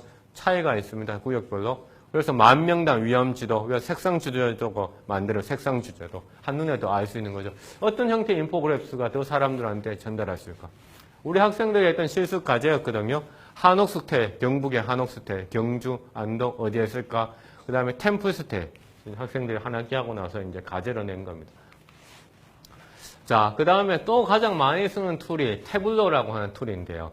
이 태블러라는 툴은 엑셀과 SPSS들을 다 종합했는 툴입니다. 그 다음에 포토샵까지 종합한 아주 강력한 툴이에요. 최근에 가장 유행하고 있는 툴입니다. 그 다음에 QGIS, GIS 툴인데 무료로 쓸 수 있는 겁니다. 그래서 이런 툴들이 있습니다. 자, 이거 QGIS로 우리 학생이 했는 건데요. 스타벅스가 전국에 어디에 있을까? 이것도 어디 있습니까? 이 데이터가 인터넷에 공공 데이터가 가면 있습니다. 그래서 스타벅스 지점 위치하고 읍면동 평균 연령간의 상관관계를 조사해봤어. 그랬더니 뭡니까? 읍면동 평균 연령이 낮을수록 스타벅스가 많이 있고 평균 연령이 높은 나이가 많을수록 스타벅스가 적게 분포되고 있어요. 그렇죠? 전국 읍면동 평균 연령이 높은 500개 이런 식으로 해서 표시를 했는 거예요. 영남대학교 같은 경우는 스타벅스가 2개 들어와 있거든요. 그래서 스타벅스에 대한 비판도 꽤 있어요. 저도 사실은 중앙도서관 1층에 스타벅스 있는 거에 대해서 좀 비판적인데. 그런데 또 한 측면에서 그러면 전국의 대학교하고 스타벅스 뭡니까? 같이 표시를 하고 각 대학의 경쟁률을 비교해 볼 수 있겠죠. 그러니까 엄청난 중요한 팩터예요. 지금 스타벅스가 20대 혹은 10대들한테. 스타벅스가 엄청나게 아파트 가격까지 지금 영향을 주는. 그렇죠? 이런 것을 인포그래픽스로 우리가 이제 해볼 수 있다는 거죠. 스타벅스 어디 있는지 네모 파란색으로 표시했어요. 읍면동 행정경계 별표로 표시했어요. 그렇죠? 이런 식으로 한눈에 스타벅스가 어디 있는지 여기 보면 스타벅스 거의 없습니다. 이쪽에 강원도. 이쪽에 하나도 없죠. 없단. 제주도도 스타벅스 별로 없습니다. 제주도 스타벅스 별로 없습니다. 그렇죠? 이 동네도 별로 없습니다. 이 동네도 별로 없습니다. 그 다음에 제가 지금 치맥 페스티벌 조직위원회 하고 있는데 치맥 페스티벌에서 이제 대구 치킨 맛지도를 그려달라고. 그래서 우리 지금 수업 듣는 학생들한테, 치킨 맛지도 그리는 거 좀 학생들 하고 싶은 사람 있느냐. 그래서 한 5-6명이 그룹을 만들었어요. 그룹을 만들어가지고 이제 하고 있는데. 그래서, 치킨 음식점들 데이터들을 공공 데이터 포털에서 받아와가지고 지금 치킨 맛지도를 이제 만들고 있는 과정 중에 하나에 갖고 온 거예요. 치킨집들이 주로 어디에 많이 있는지 이제 표시를 한 거죠. 이런 형태로. 이거는 걸 뭐라고 얘기하면 히트맵이라고 얘기합니다. 히트맵은 뭡니까? 유니클로의 히트텍, 따뜻하게 하다 이런 것처럼 뭡니까? 히트맵이란 빨간색으로 표현되면 표현될수록 진하게 표현될수록 뭡니까? 거기에 내가 표현하고자 하는 데이터가 많이 있는 거죠. 많이 있는 거. 그럼 어떻게 합니까? 이거 히트맵으로 표현했습니다라고 이렇게 우리가 보고서에 냈어요. 그러면 보고 받는 사람도 이거 읽을 수가 있어야 돼. 그렇죠? 그러니까 그래서 지금 이런 것에 대해 공부를 하는 겁니다. 사실은요. 이게 히트맵인데 야 빨간색하고 노란색하고 차이가 뭐야? 이거 금방 얘기했습니다. 히트라는 말 그 자체로 진하게 표현될수록 특정한 데이터들이 많이 집중되어 있다는 거예요. 근데 이런 히트맵에 대해서 예전에는 전혀 사용하지 않았어요. 제가 학술 저널에다가 5년 전에 이런 것을 논문을 냈어요. 그 저널 심사자가 이런 거 말고 막대 그래프하고 표 좀 내라고 얘기했어요. 이런 걸 어떻게 논문에다가 표현해. 근데 지금 어떻게 얘기합니까? 히트맵으로 왜 표현 안 하냐. 이렇게 반대로 얘기합니다. 그러니까 세상이 바뀌었다는 거예요. 세상이 바뀌었다. 세상이 바뀌었다. 히트맵이라고 이거 우리가 히트맵이다 얘기해요. 이런 히트맵들을 초간단하게 인포그래프스를 만들 수 있는 툴들이 또한 많아졌어요. 그래서 전산 파트한테 얘기할 필요가 없습니다. 그렇죠? 이런 툴 웹에서 저장할 수도 있고 바로 만들 수도 있고요. 그 다음에 워드 단내 이런 형태들 그렇죠? 이것도 보면 뭡니까? 이것을 뭐라고 단어 구름이라고 얘기하거든요. 단어들이 구름처럼 막 떠다닌다고. 이건 단어가 크게 표시되어 있습니다. 크게 표시되는 거 보니까 그 단어가 그만큼 많이 출현했다는 거거든요. 출현했다는 거. 단어 그룹 만드는 것이 하나의 일종의 룰이죠. 룰이죠. 그럼 이거 보면서 리딩이라는 단어가 여기 많이 출현했구나. 잉글리시라는 단어가 많이 출현했구나. 이걸 알아야 됩니다. 사실은요. 그 다음에 가로로 되고 세로로 표시했는 거는 특별한 의미는 없습니다. 단어 그룹에서 룰이죠. 그렇죠. 이런 것들 제가 5년 전에 논문에 내면 금방 얘기했듯이 그런 현상이 있는데 지금은 뭐 다르게 얘기하는데 단어 그룹으로 표현하는 게 낫지 않겠냐 이렇게 얘기를 한다는 겁니다. 워드 같은 거 이렇게 텍스트 있습니다. 텍스트 갖다 붙이죠. 그럼 뭡니까? 그 다음에 제너레이트 하라고 하면 나오는 겁니다. 구글의 터치 그래프 뭡니까? 앞서 빅데이터 분석이라고 하는 것은 커다란 데이터의 바다에서 바늘을 찾는다 그랬잖아요. 그렇죠? 해변가의 모래에서 바늘을 찾는다는 거. 인터넷 엄청나게 커다란 바다잖아요. 그럼 대구 사이버대학하고 연결이 되어 있는 웹사이트는 어떻게 있는 거, 어떻게 찾을 수 있냐? 구글 터치 그래프에 가가지고 http 해서 이 프로토콜 빼고 대구 사이버대 dcu.ac.kr에 넣으세요. 넣으면 뭡니까? 대구 사이버대학의 네트워크를 맺고 있는 것들을 구글 터치 그래프에서 자동으로 찾아줍니다. 그러면 왜 우리하고 이렇게 자매 교류도 되고 그다음에 우리하고 그렇죠? 교류가 많은데 왜 웹사이트에서는 홈페이지에서는 서로 링크 안 되어 있을까? 알 수 있는 거죠. 그럼 그런 이제 기관한테 해달라고 얘기를 해야 됩니다. 그렇죠? 해결을 해야 되는 거죠. 그래야 되는데 우리나라는 이런 점에서 지금 엄청나게 뒤지고 있습니다. 턱사이더라는 이런 툴도 있습니다. 이 툴은 제가 그 매일신문에 박한우의 소통 비타민이라고 하는 칼럼을 제 이름으로 2년 정도 썼어요. 그 칼럼에서 대학 생존을 위한 트리플 미디어 전략, 이 얘기 이제 30분 더 해야 되는데, 여러분들 안 지루하면 좋겠는데, 트리플 미디어 썼는 거, 이 칼럼은 뭡니까? 그대로 주소를 갖다 붙였더니만, 이렇게 이 칼럼에서 가장 많이 사용된 단어, 미디어라는 단어, 트리플이라는 많이 단어, 그렇죠? 미디어는이라는 단어. 그래서 자동으로 이렇게 단어 그룹을 만들어준 거예요. 엄청나게 간단하게 할 수 있겠죠. 간단하게 할 수 있겠죠. 자, 여기서부터 이제 요청했었던 내용들 좀 얘기 좀 해보겠습니다. 대학 관련 사례들. 자, 이거는 뭐냐면 미국의 소위 말해서 IT 계통에 하는 그 잡지에 매시업이라는 잡지. 그러니까 인터넷 긱스 이런 사람들 전문가들이 많이 보는 근데 뚱딴지같이 이런 기사가 실렸어. 어떤 시간? 미국 정부에서 오픈한 데이터를 가지고 어떻게 영리 기업인 회사들이 돈을 벌고 있는지 7가지 방식이 있다 해놨는 거예요. 그렇죠? 아까 오픈 데이터, 이게 공공 데이터 해핑이 우리나라만의 얘기 아니라 그랬죠. 우리는 오히려 좀 뒤처지고 있다. 그 중에서 이제, 여러분들 교육 분야에 계시니까 교육 분야만 얘기하겠습니다. 교육 분야 관계해가지고 기업들을 쭉 소개했어요. 그래서 이제 교육 분야에서 새롭게 그 공공 데이터를 이용해서 하고 있는 미국의 그렇죠. 벤처 기업들을 쭉 여기에 소개를 했어요. 여기 가면 있어요. 오픈데이터500.com 여기 가면 있습니다. 오픈데이터 500. 각각에 대해서 상세하게 나와 있는데 두 가지 사례만 제가 말씀드릴게요. 그레이트 스쿨이라는 이제 이 사이트는 뭐냐면 우리는 공립학교 시스템이잖아요. 그렇죠? 미국은 내가 돈만 있으면 좋은 학교를 보내고 있어요. 근데 우리 한국 사회는 좁은 사회입니다. 한 다리 건너면 다 알아요. 그러니까 정보를 빨리 얻을 수가 있어. 근데 미국에는 뭡니까? 우리처럼 이렇게 좁은 사회도 아니고, 그 다음에 엄청나게 규모가 크기 때문에 정보를 그렇게 쉽게 구할 수가 없어요. 공식적인 정보들을 얻기 위해서는 공식적인 채널을 이용해야 돼요. 거기에 아이디어를 얻은 거죠. 이 그레이트 스쿨이라는 회사에서. 어떻게? 우편 주소 넣어라. 도시 넣어라. 주소 넣어라. 그러면 당신의 우편 주소하고 도시에 맞는 학교, 주변의 학교들을 다 찾아줄게. 그래서 어떻게 합니까? 예컨대 뉴욕 지역에 뉴악이라고 하는 또 뉴욕 옆에가 있어요. 이 지역에 뭡니까? 공립학교들은 몇 개가 있고 그 다음에 뭡니까? 그 학교의 교사들은 어느 수준이고 안전도는 어떻게 되고 그 다음에 SAT 스코어는 어떻게 되고 그 지역의 랭킹은 어떻게 되고 이런 것을 다 보여주는 거죠. 소위 교육정보 서비스업으로 새로운 시장을 만들어내는 겁니다. 그렇죠? 대학도 있어요. 이건 대학이 미국에 몇 개? 2,000개. 대학을 결정하는데 뭡니까? 정보가 너무 많잖아요. 그렇다고 해가지고 뭡니까? 하버드, 예일 대학 같은 우리 다 아는 대학 갈 수 있는 사람 몇 명 되겠어요, 사실은. 근데 우리는 고등학교에서 전부 다 입시할 때 사실은 점수를 바라보고 하는데 한국도 이제 갈수록 이제 대학 쇼핑 시대가 되는 것 같아요. 왜냐하면 인서울의 수도권 대학들이 거의 평준화되어 가고 있거든요, 사실 지금요. 한 3그룹 정도로 지금 소위 지역 대학들이 나눠지니까. 그러니까 대학 쇼핑의 시대가 되니까 그 정보를 찾아야 되잖아요. 장학금이 얼마나 있는지, 취업은 얼마나 있는지 알아야 돼요. 그럼 이 정보가 어디 미국 교육부에서 다 공개를 했다는 거죠. 그 데이터를 가지고 와가지고 이렇게 이제 사이트를 만들어서 교육정보 서비스를 여부이라는 걸 하는 거죠. 그렇게 된다면 우리나라도 이제 이런 이제 대학 쇼핑의 시대가 되면 이제 이런 정보들이 이제 필요하죠. 대학 정보 공시 사이트 데이터들이 있는데 그것을 제대로 이제 안 하고 있어요.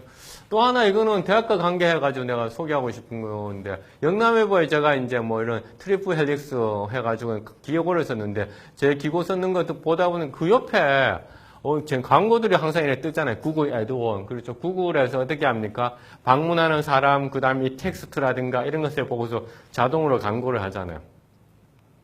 근데 여기 보면 갑자기 다른 거는 대충 뭐 이해가 가는데 여기 보니까 대학과 관계된 광고가 실렸더라고요. 이상하다 싶어가지고 제가 이제 봤더니 캐나다 트리니티 서대학 웨스턴 뭐 칼러지인가 그렇죠. 웨스턴 유니버시티. 그래서 링크를 뭡니까? 구글에도 온 여기 영남일보 옆에 있는 거를 같이 이제 제가 링크를 엔터를 해봤어요. 클릭을 해보니까 이 대학에서 유튜브 채널에 자기 대학을 광고하는데 재밌는 거 가운데 하나가 뭐냐면은 이 자기 대학의 미국의 대학들이 광고하는 방식들이 여러 가지들이 있는데 이 대학은 특이하게 그러니까 캐나다인데 영국에 이렇게 놀러 가는 거 있잖아요. 놀러 가는 거. 영국에 보면 이제 영국 런던 지역에 놀러 가는 것을 유튜브에 올려가지고 사람들을 모으고 있더라고. 이 얘기는 뭘까 생각했다면 이제 아마도 자기 대학에 오는 그 학생들이 그렇죠? 이렇게 세계적인 그 곳에 관광하는 것에 좀 더 관심이 있어서 하는 것인지 뭔가 이유가 있었지 않겠어요? 그래서 이제 우리가 이는 유튜브 채널을 또한 엄청나게 좀 잘 활용을 해서 해야 됩니다. 왜냐하면 또 유튜브 채널을 이용을 하면 뭐가 생깁니까? 이 트래픽이 생기고 그 데이터를 또 얻을 수가 있어요. 데이터들을 찾을 수가 있죠. 그 다음에 또 보겠습니다. 이거는 중국계 기업인데 최근에 우리 에어비앤비처럼 되게 주목받고 있어요. 왜 주목받고 있느냐면은 그러니까 입시 지도를 해주는데 중국 학생들, 중국의 인구가 10억이 넘잖아요. 그렇죠? 전부 다 그러니까 중국 대학에 가는 것이 아니라 해외 유명 대학에 가고 싶은 학생들이 참 많아요.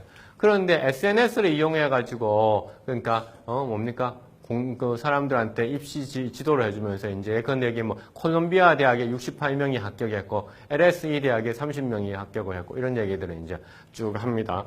그래서 봤더니 막 페이스북에서 이 친구가 바로 지금 전화하세요라는 옵션이 있더라고. 그래서 지금 전화하세요 옵션을 통해 가지고 바로 상담을 또 해주라. 바로 상담을 해줘. 예, 체이스 퓨처. 그렇죠? 그 다음에 위챗을 이용해가지고 또한 바로 상담을 또 해주더라고요. 그래서 이 회사가 교육 분야의 에어비앤비처럼 되게 지금 주목을 받고 있어요. 그러면서 이제 이 데이터들을 이렇게 SNS 이용한다는 것은 제가 아까 말씀드렸어요. 그러니까 데이터가 생성이 되고 그 데이터를 백사이드에서 계속 검색해서 또 맞춤화 시켰다는 쓸 빅데이터는 맞춤화의 기능. 우리나라 한번 이런 유사한 거 인터넷에 이용할 수 있는가 봤더니 이거 한 개밖에 안 나오더라고요. 줌학과 인터넷 관심도. 그래서 이건 또 어떻게 하는가 봤더니 한번 보세요. 학과명에 대한 검색 점유율을 분석합니다. 검색 점유율. 이거 검색 점유율이 뭘까요? 네이버에서 대구 사이버대를 얼마만큼 찾았을까? 영남대를 얼마만큼 찾았을까? 이게 검색 점유율이거든요. 그래서 검색 점유율을 분석해가지고 이제 이걸 한다고 하네요. 검색. 그러니까 얼마만큼 이게 중요한지 이제 알 수 있겠죠.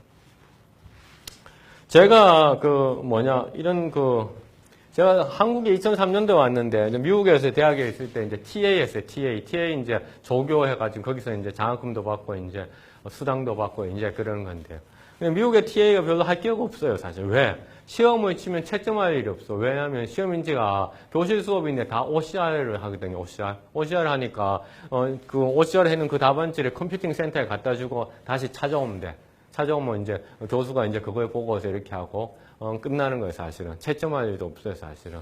근데 한국에 와서 OCR을 좀 하려고 하니까 나는 2003년도부터 계속 객관식으로만 내는데도 OCR을 안 해주는 거예요, 학교에서. 되지를 않아요, 그래가지고. 그랬는데 어느 그 2년 전인가 우연히 대구에 있는 회사인데 EasyOMR이라는 회사를 뭡니까? 알게 됐어요. 이 회사가 뭐 하는 회사냐 봤더니만 이제 그 학생들 있잖아요. 중고생들, 학생들이 이제 뭡니까? 우리, 문제 풀이를 하자. 문제 풀이 해가지고, 그 다음에 답안지하고 이렇게 맞춰보잖아요. 그렇죠? 우리는 그렇게 공부를 했는데, 이 이지오메라는 소프트웨어는 뭐냐? 학생들이 그 OCR에, 그 문제집 안에 있는 OCR에다 체크를 해가지고, 자기 스마트폰에 있는, 애플리케이션으로 사진을 딱 찍으면, 그 답안지 내용이 이 EasyOMR 소프트웨어 이 회사한테 가가지고 바로 채점이 돼가지고 바로 보이는 거예요. 바로 보이는 거예요. 그래서 2년 전에 이 회사 대표를 이제 벤처회사 대표인데 알게 됐어요. 그래서 내 수업 시간을 좀 하고 싶다고 해가지고 제가 이제 그거를 이제 도입해서 이제 한 거예요. 2014년도 이야기해놨잖아요. 그거 이제 전자신문의 정재홍 기자 부장님한테 이제 얘기를 했더니만, 기사를 생각보다 너무 거창하게, 실었어요. 그런데 이걸 보면서 이제, 제가, 이거 정말 괜찮은데, 금방 얘기했던 제가 2003년대부터 이 OCR을 가지고 계속 하고 싶은 게 많았거든요. 왜냐하면, 왜 하고 싶은 게 많으냐면은, 각각의 문제마다 제가 이제 대학 수능 평가도 이제 수능 시험도 출제위원회 해봤는데 출제위원회 해보면 대학 수능 시험 같은 경우 각각의 문항에 대해서 유형들을 분류해야 돼요. 이게 논리 추론형인지 단순 암기형인지 다른 걸 다 해야 돼요, 사실은요. 근데 우리 사실 문항들에 대해서 사실 그런 게 있잖아요, 사실. 이게 논리 추론형도 있고 분석을 해야 되고 종합형이에요. 그냥 단순 암기만 해야 돼, 그렇잖아요. 근데 OCR 같은 이런 시스템에 들어가면 각 문항에 대해 가지고 유형들을 다 알 수 있고 어떤 학생들은 어떤 단순 추론형에 잘하고 어떤 학생들은 단순 암기형에 잘하고 그렇죠. 그런 거에 바탕에 가지고 데이터 분석을 다 할 수가 있잖아요, 사실. 그래서 EGOMR이라는 회사한테 그런 식으로 이걸 발전시켜야 되겠다. 그리고 전자신문 기자한테 이런 얘기를 했었어요. 그러다가 이제 교육학술정보원하고 무슨 자문회의 미팅을 하다가 내가 자료를 하나 찾아봤더니 막 아리조나, 미국의 아리조나 주립대학에서 이한 유사한 것을 하고 있더라고요. 어떻게 하고 있냐면 학생들이 하고 있는 거 하나하나 다 분석을 해가지고 학생들의 뭡니까? 그룹핑해. 그 다음에 그 학생들, 심지어는 뭡니까? 학생들이 뭡니까? 인터넷 강의라든가 이걸 보면서 마우스 얼마만큼 뭡니까? 주저거리는지 답안을 할 때 마우스 주저거리다가 딱 하는데 몇 초를 하는지 이런까지 다 분석을 해가지고 학생들의 뭡니까? 그룹핑 해가지고 지도를 하니까 학생들의 졸업률 혹은 수업 수강률, 탈락률이 뭡니까? 낮아지더라는 거죠. 그래서 찾아보니까 2015년도에 아리조나 주립대학에서 자기들 학교의 이런 빅데이터 시스템에 대해서 홍보하는 동영상이 있었어요. 그 동영상 하나 보겠습니다.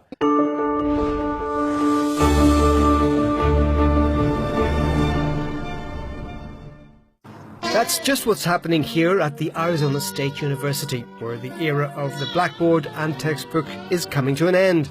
The learning process is now digital and fully customized. Software analyzes students' every keystroke to figure out their learning styles. When we visit, students are revising for their final exams. And then we're going to add 7% of everything over 3,000. The teaching staff are no longer the only ones helping students to progress. The software harvests information from the devices they use, collating grades, learning skills, strong and weak points, and even hesitation patterns when using the computer mouse. It's very personal. It adapts to each individual student's needs. So one student might breeze through a particular topic where another student might need more work, and the system will adapt accordingly. Predictive algorithms compare the stats with data gathered from tens of thousands of other students and automatically customize material for the student. New technology also changes teaching methods by giving teachers more time to support students individually and less time lecturing. It can identify your progress real quickly, so you'll have stuff you're working on and you blow right through it. It helped by knowing what I needed to work on. So if I didn't do good on fractions or proportions, it would take me back. Back at her office, Professor Bloom can look at her students' data. The software will automatically alert her when a student is falling behind. I've gone into the data. She's completed in one section 99% of the learning objectives and 98% in another one. So there are just a few topics that are holding her out. And I can look and see what's causing her difficulty, and we'll sit down and we'll talk about those ideas. But the license for the software is not cheap. The university's goal is to reduce the number of students dropping out and thereby increase revenues coming from tuition. Our main goal is to get these students to graduate. So yes, it's a good thing for the university to get them to graduate. It is very good also to retain the students. They're paying tuition the next year, in the next 3 years. Arizona State University's success rate has increased 13% and the dropout rate is down by 54%. Aspen Cooper has just graduated, and for her, adaptive learning is an affordable path to academic success. No one is left behind. The pass rate is very well in this class. The only reason that the student doesn't pass is that they don't put the time into the system. With millions of students using this adaptive learning approach in the US, it appears to have a bright future. But how advantageous it is to non-maths and creative subjects is less clear at this stage. 이 지금 아리조나 주립대학에서 얘기하는 게 있잖아요.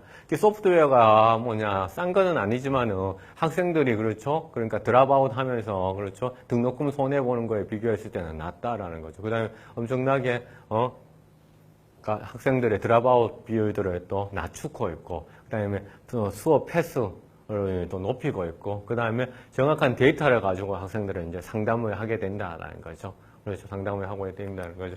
그 다음에 이제 이거는 제 그 같이 논문 쓰는 친구인데, 이 친구가 이제 저한테 메일을 보내면서 테니스 주립대학교의 그 교육행정 전공하는 교수거든요. 근데 이제 저하고 같이 논문 같이 쓰는 이제 공동 연구자인데, 지금 이메일 밑에 항상 뭡니까? 이걸 붙여놨어요. 그러니까 자기 그 패트릭 비릭스인데, 패트릭 비릭스 유캔 북미. 그래서 이게 뭘까 해서 딱 들어가 봤더니만 이제 이건 거야.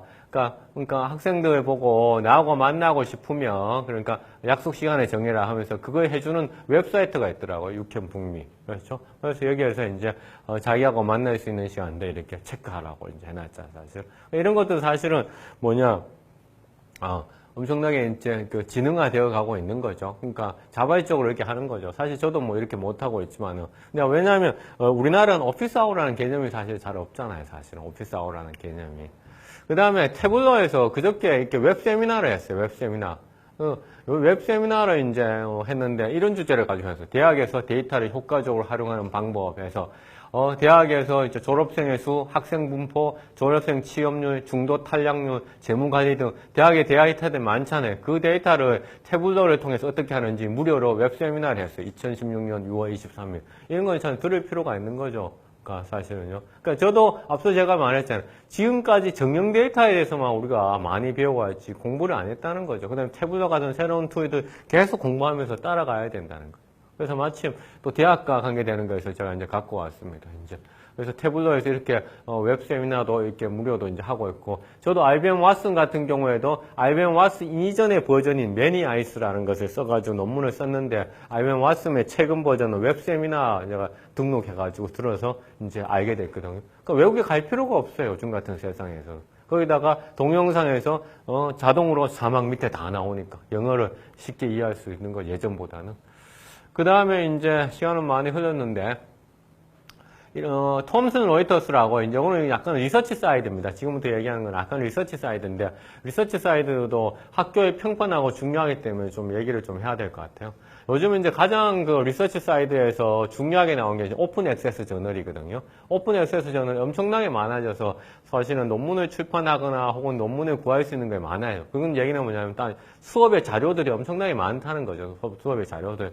그런데 이런 오픈 액세스에 대해서 톰슨 앤 로이터스, 우리 흔히 얘기하는 SCI 만드는 회사입니다. SCI 세균에 만든 회사에서 이 오픈 액세스에 대해서 별로 중요하지 않게 이제 바라보다가 너무나 커지니까 소위 말해서 이머징, 새롭게 신흥 등장하는 그런 저널들의 사이테이션 인덱스를 만들어가지고 제공을 하고 있어요. 왜냐면 그 다음에 사업 영역도 이런 계속 이제 넓히겠죠.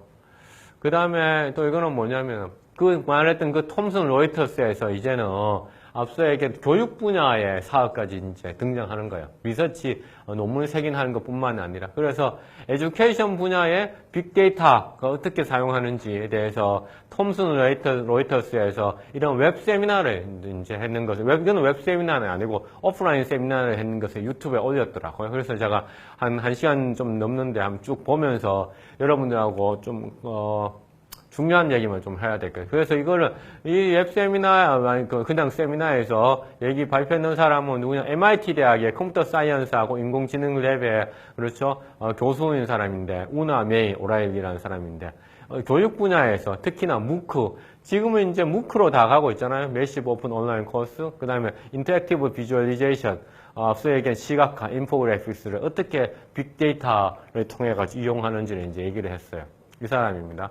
동영상 30분짜리였네요. 1시간인 줄 알았는데 한번 보시면 되는데 그 중에서 제가 핵심적인 것만 좀 캡처해 가져왔어요.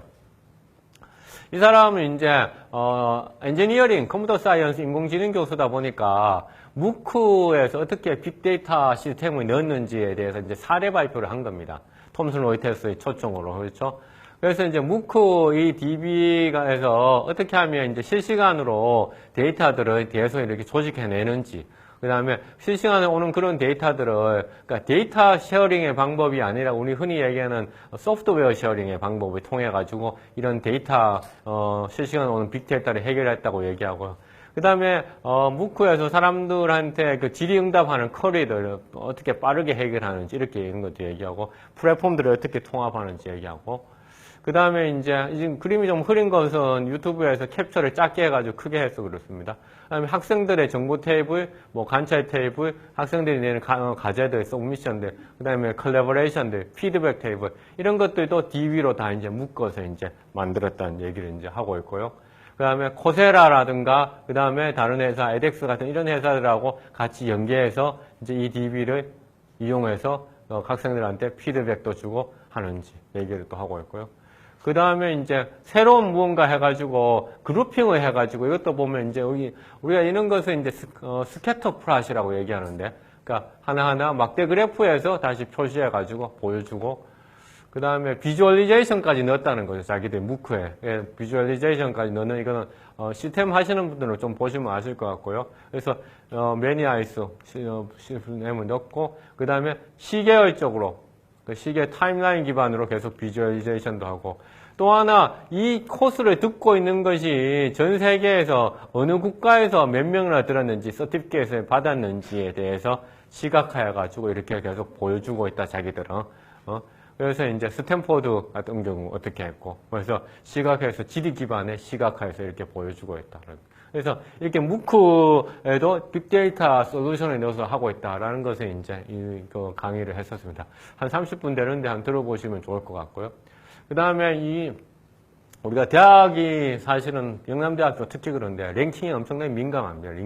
근데 랭킹이 뭐냐면 이렇게 논문 출판하는 거에 되게 이제 많이 하는데, 논문 출판해서 우리가 뭐 논문을 출판하느냐 망하느냐 이런 얘기도 했었는데, 소프트웨어 이름에 퍼블리셔와 페리시라는 소프트웨어도 있어요.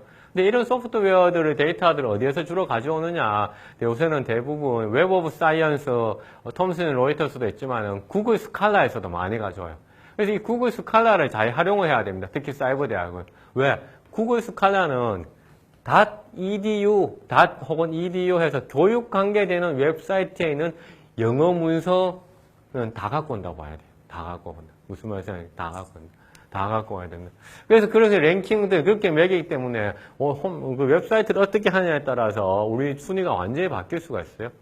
대학 랭킹 엄청나게 그래서 지금 얘기를 많이 하잖아요, 사실은요.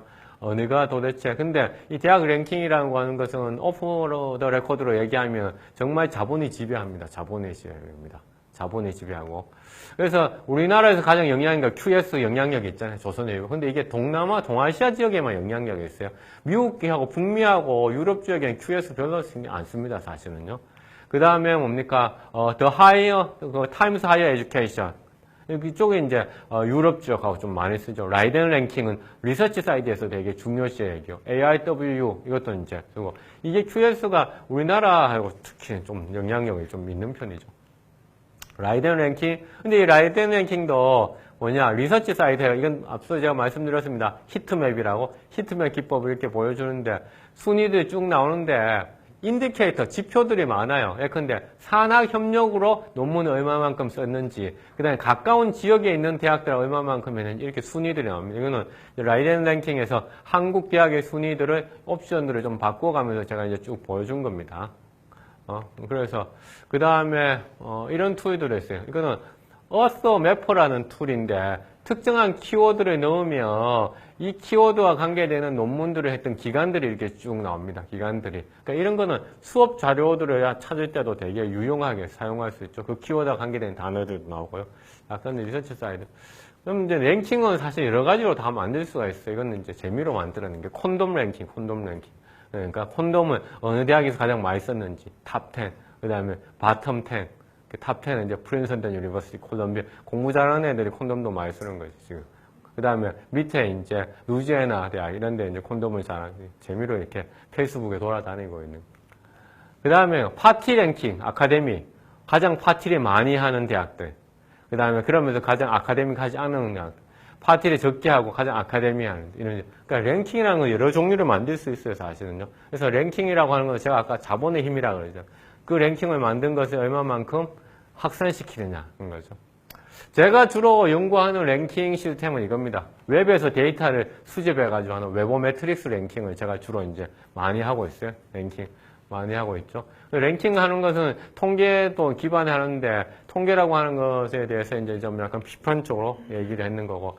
그래서 전 세계에 웹사이트에 있는 랭킹들을 이렇게 메운 스페인의 기관이 있어요. 신독이라는 기관이에요. 신독이라는 기관. 그래서 아시아 지역에 웹 매트릭스 랭킹 쭉 이렇게 있죠. 그래서 이런 사이버 대학 같은 거 이제 아마 제가 이제 이 친구하고 제가 협력을 많이 하는데 이런 제안도 해보려고 그래요. 그 사이버 대학들, 그러니까 디스턴스 에듀케이션 랭킹들 또 한번 만들어 보자. 이렇게 얘기하고 싶어요, 사실. 그러면 이제, 근데 여기에서 뭐 어떤 요소를 중요시 여기는가를 여러분들이 좀 봐야 되는데 뭐냐면 얼마만큼 인터넷에 잘 보이느냐, 혹은 인터넷에서 자료들을 얼마만큼 개방하고 있느냐, 영향력이 얼마나 있느냐. 그 자료 개방하고 있는 건 어떻게 알 수 있냐면은 영남대 같은 경우에는 제가 올리는 논문들이 하나도 개방 안 돼 있잖아요. 근데 만약에 제가 쓰는 논문들을 그러니까 프리프린트, 저작권의 자유로운 거 그런 것들 MS 워드로 혹은 PDF로 올려놓으면 이 오픈리스 랭크가 팍 올라가거든요. 사실요. 올라가거든요. 그러니까 왜냐하면 구글 스칼라에서 그걸 다 검색하기 때문에.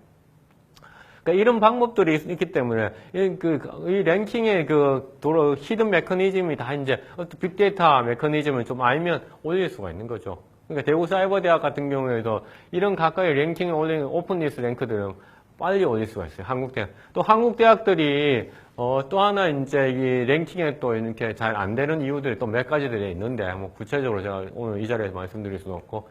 네, 근데 소셜 사이언스 리서치 네트워크라고 해가지고 엘스비어에 최근 인수된 그런 논문 공유하고 그런 사이트인데 여기는 칼스트 같은 경우는 자기들의 독자적인 이렇게 만들어낸 거죠. 그래서 이제 프레전스를 높이는 거죠. 자, 구글 스칼라에서 그 데이터 다 수집하는 이런 툴들도 있고요. 그 다음에 또 하나 또 제가 요새 이제 저뿐만 아니라 이제 연구자들이 생각하는 게 트리플 헬릭스 랭킹 이야기합니다. 그러니까 트리플이 3개라는 뜻이잖아요. 그러면 대학, 기업, 정부 간에 얼마만큼 협력하는지, 산학 간 협력하는지, 그래서 산학 간 협력 랭킹 이런 것들 이제 얘기하고. 근데 이런 랭킹들이 잘 되려면 여기 여러분들 구성원들이 사실은 인터넷상에서 열심히 활동을 해줘야 돼요, 사실. 트래픽을 만들어줘야 되거든요. 근데 페이스북이라든가 카카오스토어나 카카오톡은 모든 사람들이 쓰는 거잖아요. 근데 이런 리서치하는 사람들만 쓰는 SNS가 따로 있거든요. 그러니까 리서치 게이트. 아카데믹.edu 이런 데 있어요. 그러니까 이런데 저도 이제 이게 지금 리서치하는 사람들의 SNS거든요.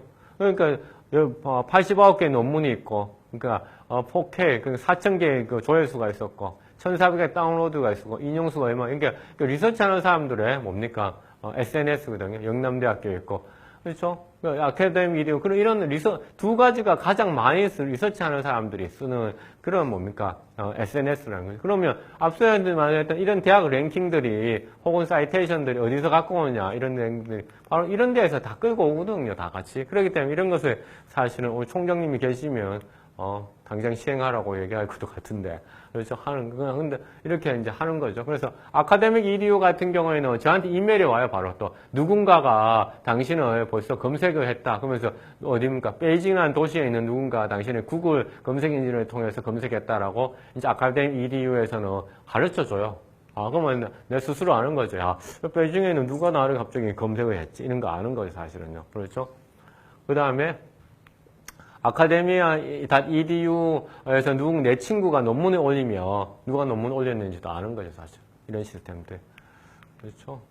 그 다음에 또 하나는 중요한 것은 우리가 이렇게 리서치 사이드이긴 한데 이제 논문을 다른 논문에서 인용했는 그런 피인용 지수만 중요한 게 아니라 SNS에서 이 논문의 인용 사람들이 언급했는 거, 그냥 대중들이 해제한 거 이런 것들도 지금 이제 카운트를 하기 시작했어요. 그것을 소위 말해서 얼터너티브 매트릭스, 아이트 매트릭스라고 해요. 그래서 그걸 점수화 시키는 거예요. 스프링거라는 대형 출판사에서는.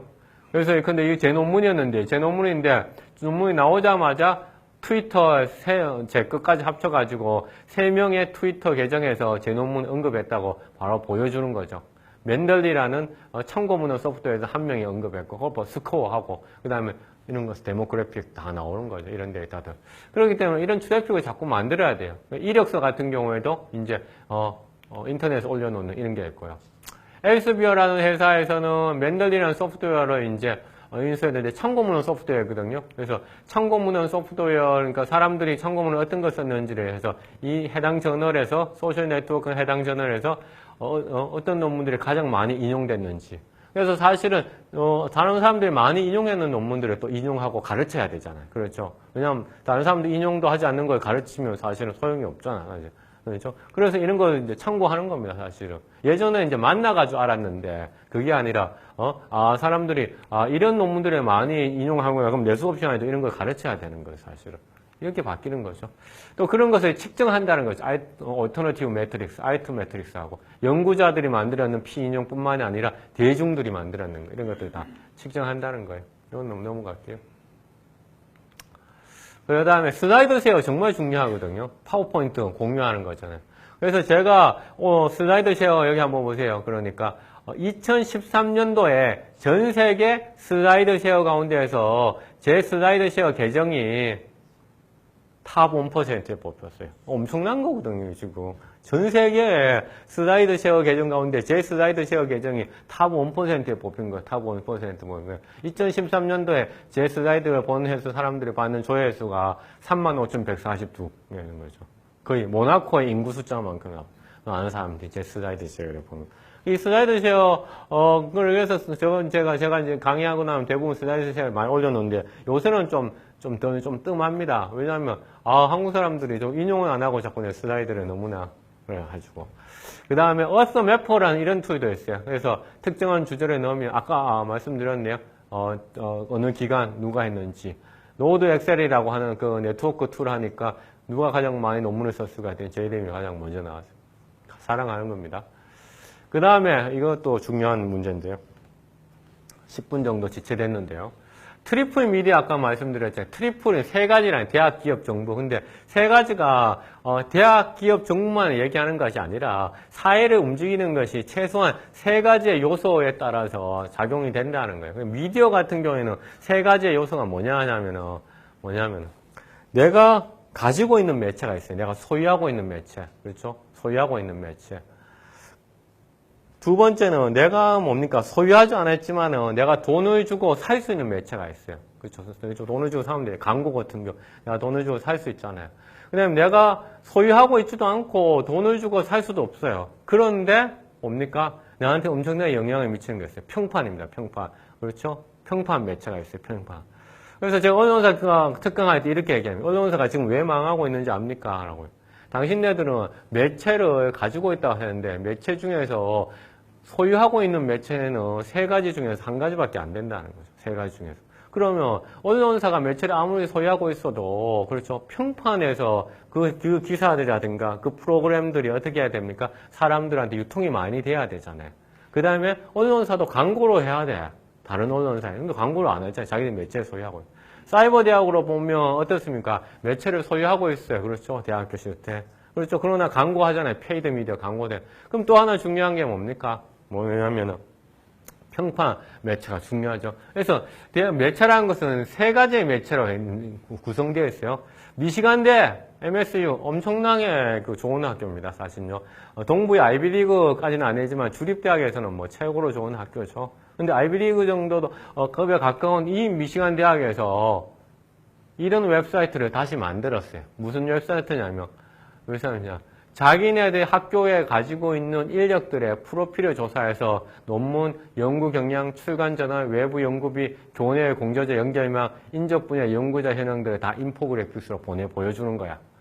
그래서 이 사이트의 목적이 위치한 도시와 지역뿐만 아니라 국제사회와 교류한다는 게 되어 있습니다. 그럼 잠깐 볼까요? 미시간 대학에 가가지고 특정한 분야를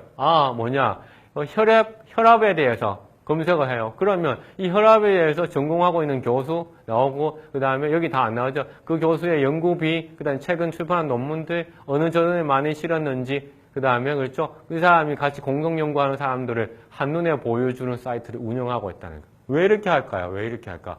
그렇죠. 왜 이렇게 할까? 이러면 뭡니까? 그 대학의 인력에 가지고 있어 관심 있는 사람들에 대해서 연구비라든가 전문 분야를 대중들하고 교감을 하는 거죠. 교감을 하는 거예요. 이런 사이트를 MSU에서 만들어서 MSU 스칼라라는 이름을 했어요. 완전히 다른 대학들에서 놀랐는 거죠. 놀랐습니다. 엄청나게 놀란 거죠.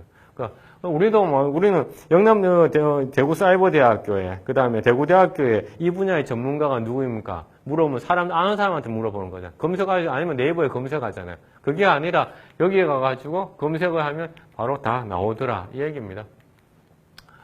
그렇게 유사하게 그 다음에 이제 이거는 뭐냐 그 MS 요스칼라가 되게 주목을 받으니까 이거는 텍사스 지역에 주립대들이 많아요. 텍사스 지역에 주립대들이 많아. 이거는 가장 최근에 나왔습니다. 한국에는 아무도 소개 안 하는 건데 텍사스의 주립대를 다 묶어서 특정한 한 대학이 아니라 텍사스 주립대 여러 개 묶어가지고 하는 시스템입니다. 인플루언트. 그래서 검색을 하면 그 대학의 전문가들이라든가 리소스를 찾아주는 겁니다. 그래서 협력동 연구도 하게 해주고 그 다음에 대중들하고 하고 언론에도 더 자주 노출되죠. 언론에 더 자주 노출되면 그 학교가 명성이 또한 랭킹이 올라갈 거 아니에요. 인플루언트 같은 시스템들을 만들죠. 그 다음에 그래서 이제 보면 이제 한국 같은 경우에는 그 정도는 아무도 안 하고 있어요. 근데 하나 하고 있는 것은 카이스트하고 포스텍하고 부산대가 교수들의 이 논문들을 이제 좀 분석은 좀 하고 있어요. 분석을 해가지고 어떤 내용을 하고 어떤 연구자들하고 하고 그런 것을 하고 있어요. 그래서 이제 영남대학에서 이런 것을 좀 한국에서 요 4개 대학밖에 안 해요. 카이스트, 포스텍, 부산대 한 개 더 있었는데 카이스트, 포스텍, 3개인가요? 그 다음에 이제 영남대학이 요 카이스트 회사랑 같은 회사랑 계약을 했어요. 그 계약을 해가지고 이제 이런 걸 만드는 겁니다. 영남대 연구성과 시스템. 그래서 예전에 이제 접속을 하면, 학과 간에, 공동에 있는 연구망들 이렇게 보여주는 거죠. 연구망들 보여주고. 그렇죠? 그 다음에 이제, 제 개인으로 접속을 하면 제 성과 나오고, 피인용 얼마 했는지 나오고, 그렇죠? 어디 논문에 실었는지. 그 다음에 이제 SCI 논문 나오고, 스코프스 나오고, KCI 논문 나오고, 그 다음에 이제, H값하고 이런 것들 이제, 분야별로 이렇게 나오고, 차트로 이렇게 보여주고, 이렇게 이제 만들고 있어요. 그 다음에 공동으로 연구했는 사람들 논문 편수 이렇게 이제 보여주고 있는 거죠. 근데 이거는, 앞서 얘기했던 미국 MSU 스칼라라든가 인플루언트 등 대중들한테 하는 것이 아니라 학교 내부의 구성원들한테 또 개인 하는 거죠. 그러니까 또 다른 의미입니다. 그러니까 다른 형태죠. 다른 형태로 좀 하고 있습니다. 차트를 통해서 이렇게 보여주고. 그래서 이제 이런 것들을 이제 보면서 저는 이제 항상 이 얘기를 하고 싶어요. 우리가 이제 더치커피도 얘기하고 이제 슬로우 라이프 얘기합니다. 그래서 사람들이 저보고 시장을 너무 앞서간다고 얘기하고 그런데 슬로우 라이프를 할 수 있는 그런 상황인가 이런 생각을 합니다. 우리가 저도 이제 40대 중반이 돼가지고 이제 우리 대학이 아니라 우리 사회 그냥 국가를 생각하면 사실 연금을 받을 수 있는 그런 나라가 될 것인가 참 걱정이거든요. 왜냐하면 내 자신의 문제이기도 하고 제 그 자식들에 대한 문제일 수 있고 그래서 더치커피와 슬로우 라이프로 이렇게 우리가 생각할 시대인가. 왜냐하면 앨리스 이상한 나라 앨리스 이런 얘기가 나와요. 내가 열심히 막 뛰고 있어. 그런데 항상 제자리야. 왜냐하면 주변이 너무나 빨리 돌아가고 있어가지고. 그걸 우리가 붉은 여왕 효과라고 얘기하거든요. 붉은 여왕 효과. 그래서 제가 언론사 가서도 이런 얘기를 하고 항상 결론을 이렇게 얘기를 합니다. 그러니까 이런 세상에 지금 살고 있어요. 그러니까 열심히 뛰고 있는 것은 분명히 한국 사람들 정말 열심히 하고 다들 열심히 하는데 제자리예요. 그거 우리 좀 많이 뒤처지는 것들이 많아요. 앞서 제가 보였던 사례들 보셨잖아요. 그렇죠? 그런데 어쩔 수 없는 것 같아요. 그러니까 뛰어도 제자리니까 안 뛸 수가 없다는 생각이 좀 합니다. 그래서 여러 가지 상황들에 대해서 좀 여러분들하고 공유하는 그런 시간이었습니다. 하여튼 모쪼록 도움이 많이 되었으면 좋겠습니다. 감사합니다.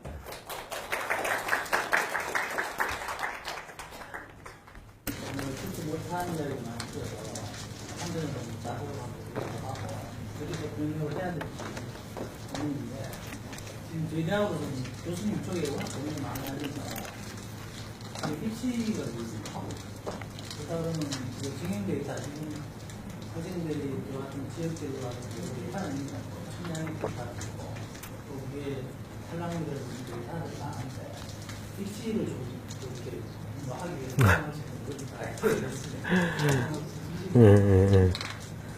글쎄. 일단은